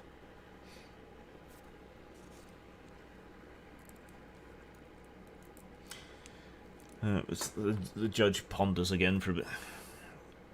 A spiritual ailment may not present itself in terms of physical symptoms. The only expert we have present on matters magical and mystical is the one making the claims and the prosecution here. Nonetheless, as the only expert present, though perhaps we should check with the men of the cloth as well. This spiritual contagion, can it be cured or removed, as you understand it? I'm sorry. My lords, I believe the power of God can overcome any affliction should the intercessor for his power on earth be of true faith, and should God deem it so. So yes, and I believe I should recuse myself from any expert testimony, and perhaps we could I will very gladly pay or have reimburse the court's costs to hire outside experts so that my word can be affirmed independent of any sign of corruption or manipulation. Very well. I do have another suggestion. What would that be, sir? I trust her to perform the examination. We've adventured together. She's cured all of us. She's dealt with magical threats that would have destroyed us if not for her. Now, some things upset her. I'd rather she was able to prove it to her own satisfaction than trust someone else. I mean, trust someone else as well, if you wish to get a second opinion. But I'm more than happy you to examine away. Mr. Scissors, you were originally... Mr. Scissora, you were originally afflicted more than just your face. Is that true? That is true, my lord. And you gave a substantial donation to the church here, and the curse was lifted. That is true, my lord. Then the problem would seem to have an obvious solution. And what's that, my lord? I hereby declare that the party witnessed by their accuser will go to the main temple of Ferromain and make a donation of no less than 1,000 gold crowns in the name of the court to the church in exchange for the removal of the curse.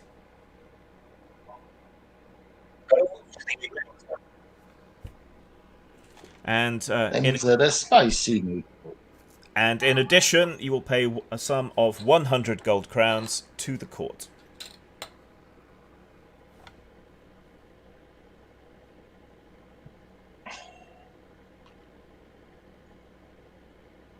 And is that to the lady's satisfaction? Is it? Because we would still be homeless if not. They are addressing Caesora? I'm sorry, No. Carradine. Yeah. I'm My lords, directly, I'm directly I shan't addressing gainsay them. your judgments, but I would not be safe in the home I now call home if these men are allowed in. I would like to challenge their right to any properties, any monies, any of it. I don't believe they are true in spirit. If Caesora himself makes this donation and is cured visibly and hopefully in truth, and I'll cross myself. I don't know whether or not it has spread to any of the others. I would urge them to all perhaps spend a night in the church and pray and seek spiritual cleanliness. I will now render my judgment, which you will all obey. Right. He picks up a brick, which is what serves for a gavel in this court. Guards. City of Mason. Guards will take you all from this place, both accuser and accused, directly to the temple. Funds will be fetched and given in donation to the magistrate to return to the court and directly to the temple. You will ask for forgiveness. The high priest will render said forgiveness. You will then spend 1 day and 1 night apart. And if things are still not to your satisfaction, you may return to make challenges regarding property, goods, and so on. And he picks up the brick and slams it down on the table.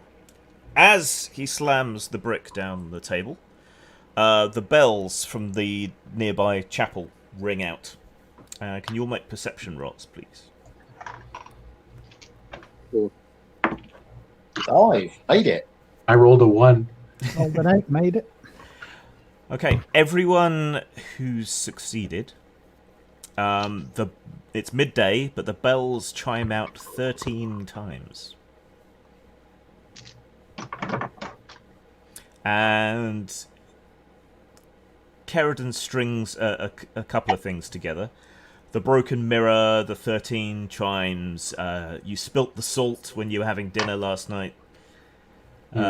Omens do not seem to be good at present, as particularly in your heightened sense of paranoia, the omens seem even more significant than they actually are, which is pretty goddamn significant. So that means there are forces absolutely pervasive aligned against me. Then I would have perhaps a reaction in that regard, or is it more of a check myself kind of reaction? What should I be going for? Probably a bit of both. But either way, you have to go along with what the court has said. You're not in a position to challenge a whole city. So. Right, of course not.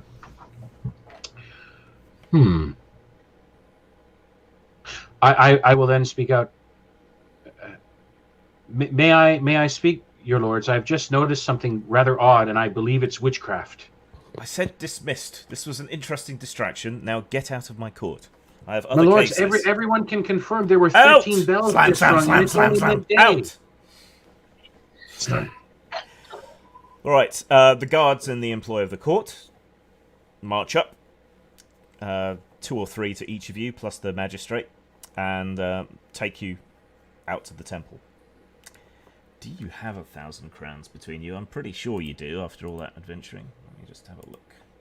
Oh, yeah. What's in the main coffers? About 694 in my coffer alone. Yeah. Yep. I figured the sack of cash I picked up was 500. Yeah. Yeah, easily. Just the serpentine that you've got in the treasury will cover that. So, yeah, easy. God, you are filthy rich. I think it's There is a small point of order. The place in the city doesn't that belong legally to Sir Elaine? Yes, technically. Rather than a group buy. Yeah.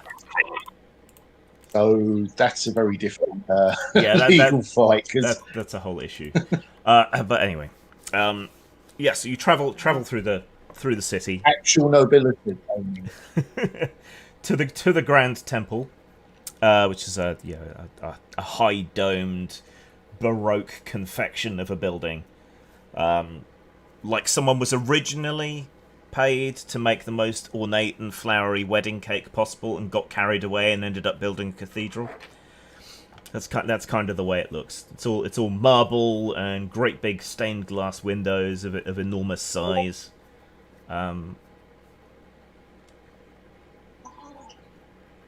Just a sec, John wanted to check something with me. That one's a bit obvious. Once you get past about level 2, level 3 spells, yeah, it starts to become obvious. So, right. So the orders of the court have already got the priests and so on ready. The bishop is waiting for you. You can tell he's the bishop. He's got a big, tall, pointy hat. And he's got a crooked stick in his right hand with a big black book in his left. Yes. The bishop. White boy Andrew's cap. The bishop. Yeah. The bishop. So, the guards escort you up to the altar. You're more used. Well, most of you are more. You don't. Other than Elaine, I don't think, and maybe Abbas, but he's a bit more ascetic. I don't think many of you spend that much time in church, really. Oh no. And you're more used to the Icelandic churches, which are pretty sort of humble and big on, charity and not rubbing their wealth in the face of the people, even though they do own a hell of a lot of land and breweries and nunneries, in exaggerated air quotes. But here, on the mainland, the church doesn't give a fig. Everything is covered in gold. There's marble, semi-precious stones, precious stones.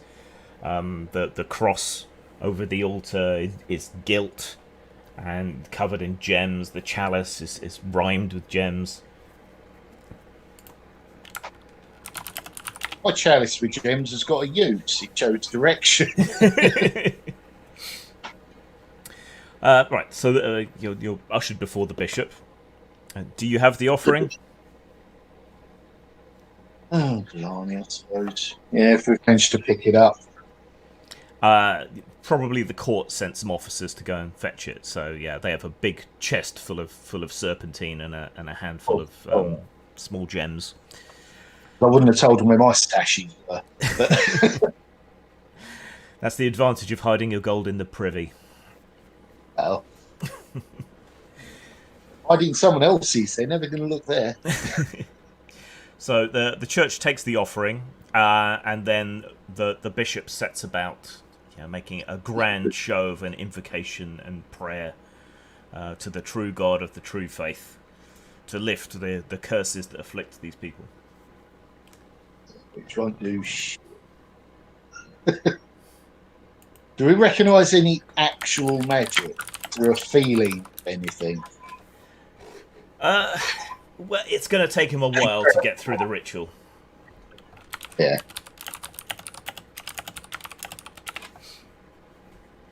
3 second spell, 3 hours of chanting. Yeah, lots of liturgies, lots of very expensive incense and oils and things, and then he finally bids you all to approach. Okay. Actually, understanding some of the Latin, so did he make it up? No, but it is the sort of high church ritual. So it's not as familiar to you, but you don't think he's making it up. It has the cadence of something extremely well practiced, in that the life has been sucked out of the scripture, right? It's almost like computer code being read out to him. It's just he's going through the motions.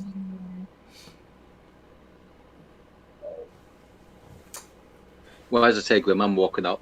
Yeah. So what the others are doing. So I'll follow what the others are doing, so I wouldn't know. Caesura of Megov, please kneel. I'll kneel. Do you repent of your sins? that I do. Do you beg the one true God for mercy to lift the curse from your body? I'll just laugh like a demon and take my mask off and say, "Where do I stand, Pops?" I'll smile at him. Show reverence. This is a house of God. We're paying for it by the way. If you, Where you said that. if you do not approach with humility, God will not cure you. I'm here as a humble servant of God. I serve God. I serve various factions, people who hire my services. I serve whoever needs my service. So if I'm serving your God, I'm obviously serving him. So I'm here to repent. Okay. He dips his fingers into the chalice, coating them with anointing oil, and reaches out to touch your head. As soon as he touches it, I go, "Oh! Oh! Gotcha!" Oh God. Okay, as he touches your head and you launch into that. Yeah. So if this was a film, right, the camera would pan down across to Caradon, who's watching, and would see her make some mumbled invocations and then go to point at you. But as the oil touches your forehead, it's not you who's cured, but rather where Caradon is. You're suddenly all interrupted by a loud shriek. Caradon's head goes back. She screams at an ear-splitting volume. A couple of the stained glass windows form cracks. Briefly, in every reflective surface in the cathedral, you see that god thing that you saw in that deep dungeon glaring out at you. You see black smoke pour out of Caradon's nose, eyes, ears, and mouth, and then she faints dead away, but is no longer insane. We don't know that. We just No. we just know that she did, in fact, bring something back with her. That's information for John. The bishop drops the chalice and his stick, shouts, "Sapristi!" picks up the hem of his robe and runs back into the priestly quarters in the back of the cathedral. Wait, we still got half an hour on the clock, dude.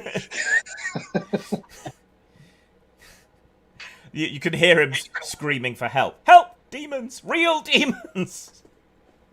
Aha. The guards are all sort of shocked, looking around at the breaking glass and the reflections. A couple of them draw their swords and form a circle back to back.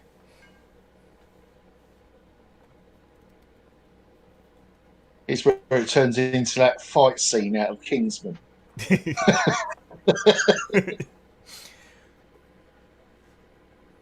Well, what are you doing?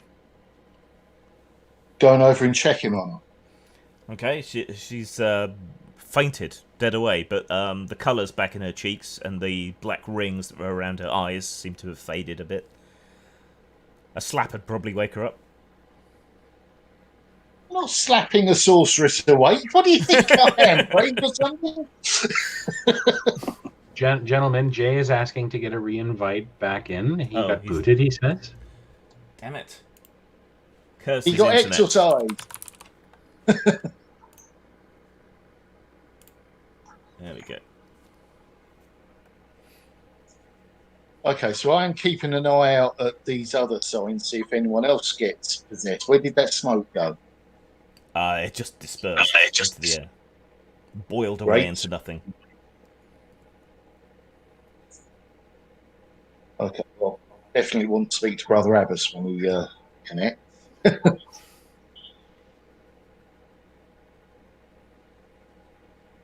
Is Cesaro still putting his performance up? Just put Willy's up. Well, he did put up his performance, which only frightened the bishop even more. But with nothing else seeming to happen, the guards start to put their swords away. Now you'll get the blame for this, don't you?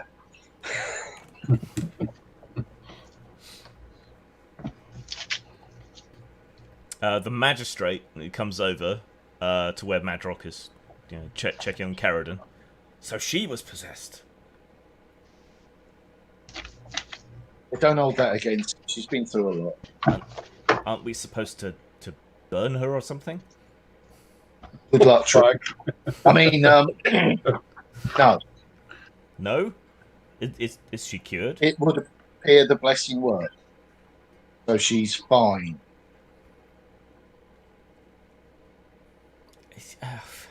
I can't just... And I'll stand between her and him. She's I'm like me at all. I have to report this. Or that it worked. Or perhaps, says Milano, who's been trailing after you and didn't turn tail and run when the other taglings went, perhaps you will entertain the thought of not reporting it. What have I missed, Grim? What was the last thing you heard? Someone mumbling and something transferring out of Eridan. Okay, so you didn't miss a lot other than everyone panicking and the priest running away. And now the magistrate is trying to figure out, because he saw the smoke come out of Keradan. So what are you supposed to do? Do we burn her? What do we do here? Get a very good medic to her. That's why I say I'll slide my mask back down. Yeah. Guys, if you don't mind, I'm going to take a stage list. I've got an appointment to go and see. So I'll be back in a couple of hours. All right? Okay. And you slink off. I'm slinking off to where this godfather lives. And you're going to shiv him? No, I'm going to fucking torture him first, then shiv him. Okay. Well, we will screen wipe that.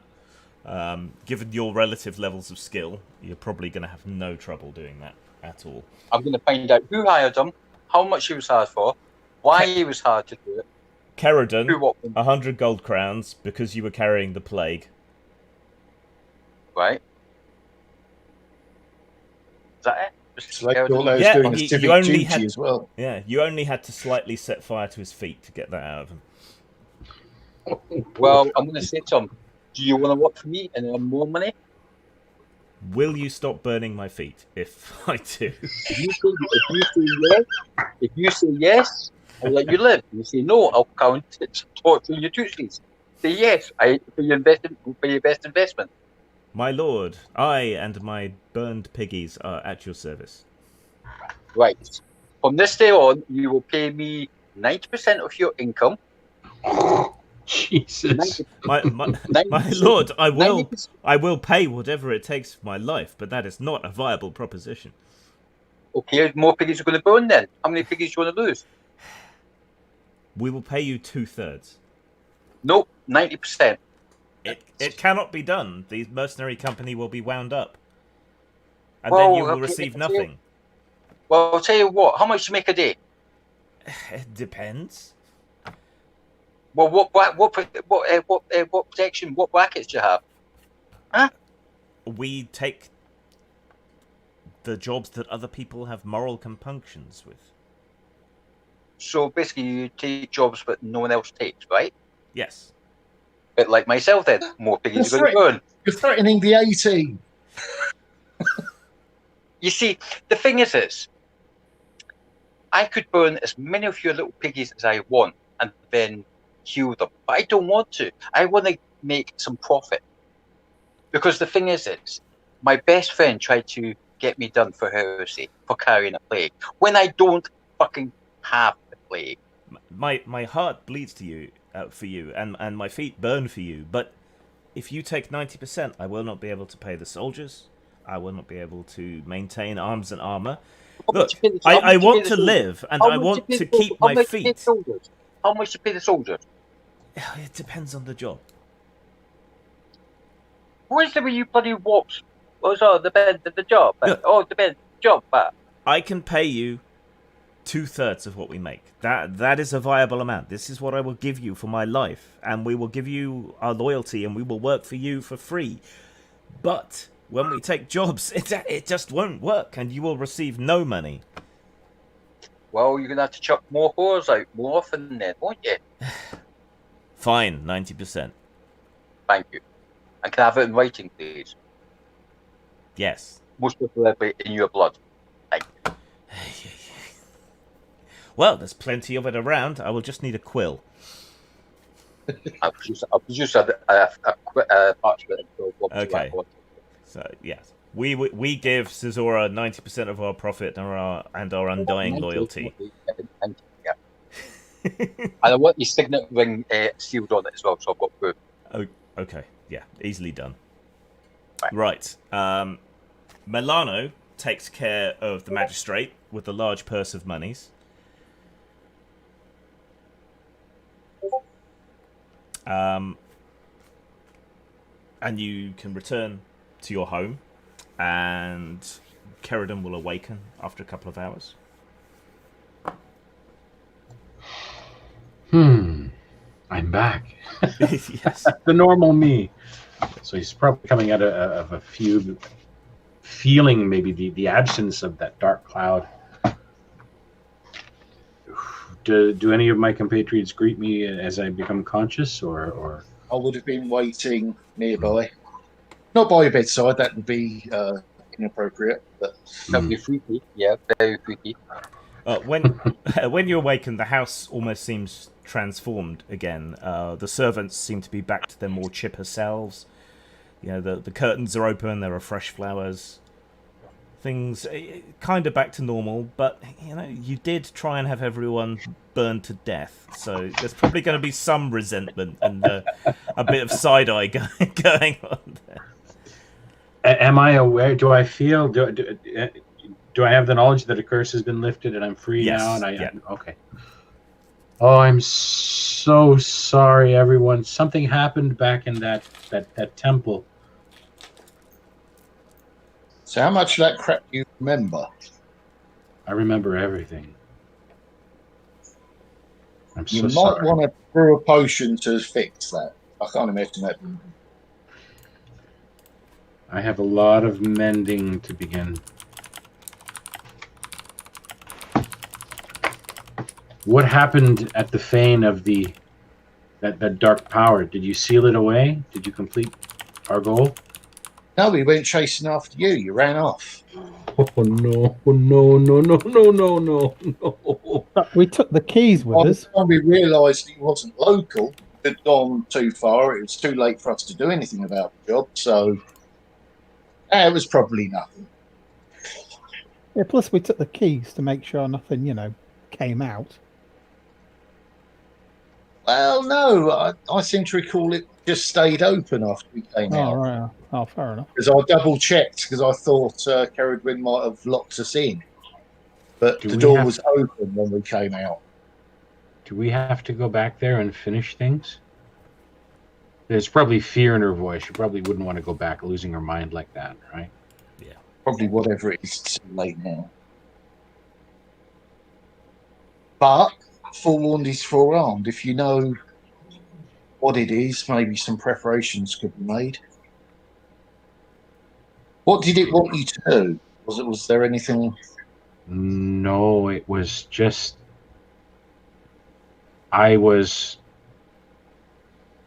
everyone had turned against me. There were shadows with blades held secret everywhere. I had to protect myself, and I had to make sure none of you could come after me and harm me. There was just a deep pit of fear in my mind. You do realise you're probably the most powerful entity in this group. You could wipe us all out with a snap of your fingers. I don't think you've got to worry about that ever. I've tried to restrain myself in every application of the art I can. It seems I have to redouble my efforts. Right. So you're all pretty exhausted, but I think if we venture anywhere next in the coming years, it should be to some distant, forgotten temple or holy site or such that allows one to gird their spirits against inveiglement, some kind of spiritual armor of sorts. I certainly am not done learning my art. Well, despite the flim-flam, that religious stuff seemed to work. It amazed me. Anyone... The evidence was there. Right. Did any of the did anything burn in the harbors? Was anyone? No, Cesaro stopped that. And Abbas. Good. But that would have been the whole. So that was you. Yes, it My was. character. I spread a fair bit of money out and about. Doesn't look like it was quite enough because my intention was to have you driven out of the city. You nearly burnt down the entire docks area. Well, not me. I just told them to burn you guys out of your ship and fire arrows at you. But all the ships are made of wood. The docks are made out of wood. There's a whole bunch of water there. They'll be fine. I just give him a little wink. I said, I wasn't thinking straight. I don't know what else to tell you except I'm so sorry. Yeah, if you're thinking straight, you'd have done it yourself and we'd have been dead. That's the plus side. Oh. Right. That night, in your own beds, exhausted from all the high drama and emotions. Before you go to bed, are there any more outstanding contracts? Are there things you need to cancel? Because not that I remember. Not that I remember. Go through your pockets. How much have you spent? How much do you remember spending? I'll compile a list. I'll need a book or two. If they decide to burn out whatever building we were residing in, we could all be in trouble. We should be safe. Okay. But that night, you all share the same dream. I had a dream. It starts with a placid, bearded face, asleep in darkness, lit only by a torch, with a glittering crown upon his head, though it's simple, old-fashioned, humble for a crown. The Valendog tomb again. Yes. His eyes slowly open, and he looks directly into your eyes. You see visions of Ellisland, Albion, Cornumbria, Erewhon, Glissom, Tuland, every part and parcel of the country. And then you see a pair of black gauntleted hands reaching over the land. You see the sea boil, and men who are also bears, frothing at the mouth, walking up out of the sea onto the land.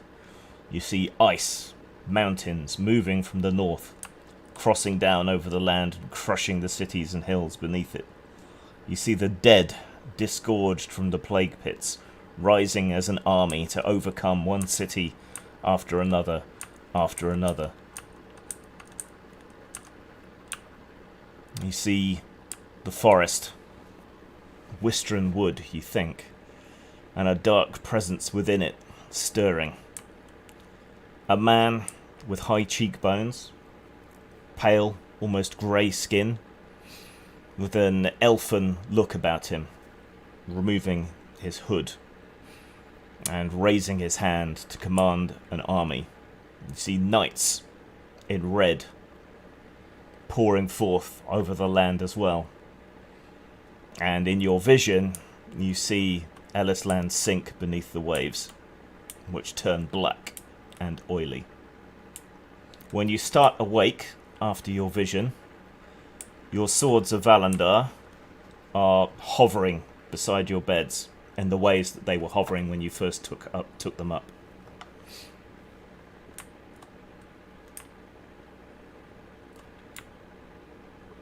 Did we all have extra cheese on the pizza there?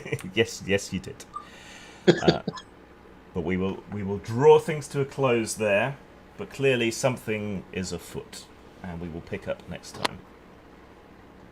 We're being summoned, I think, for the grand confrontation. It's Cthulhu. Right, I will update your character sheets and everything. We will see people next week. Thanks for playing. Thanks for watching. And Good see night, you next everybody. time. Tatty bye. Good game, guys.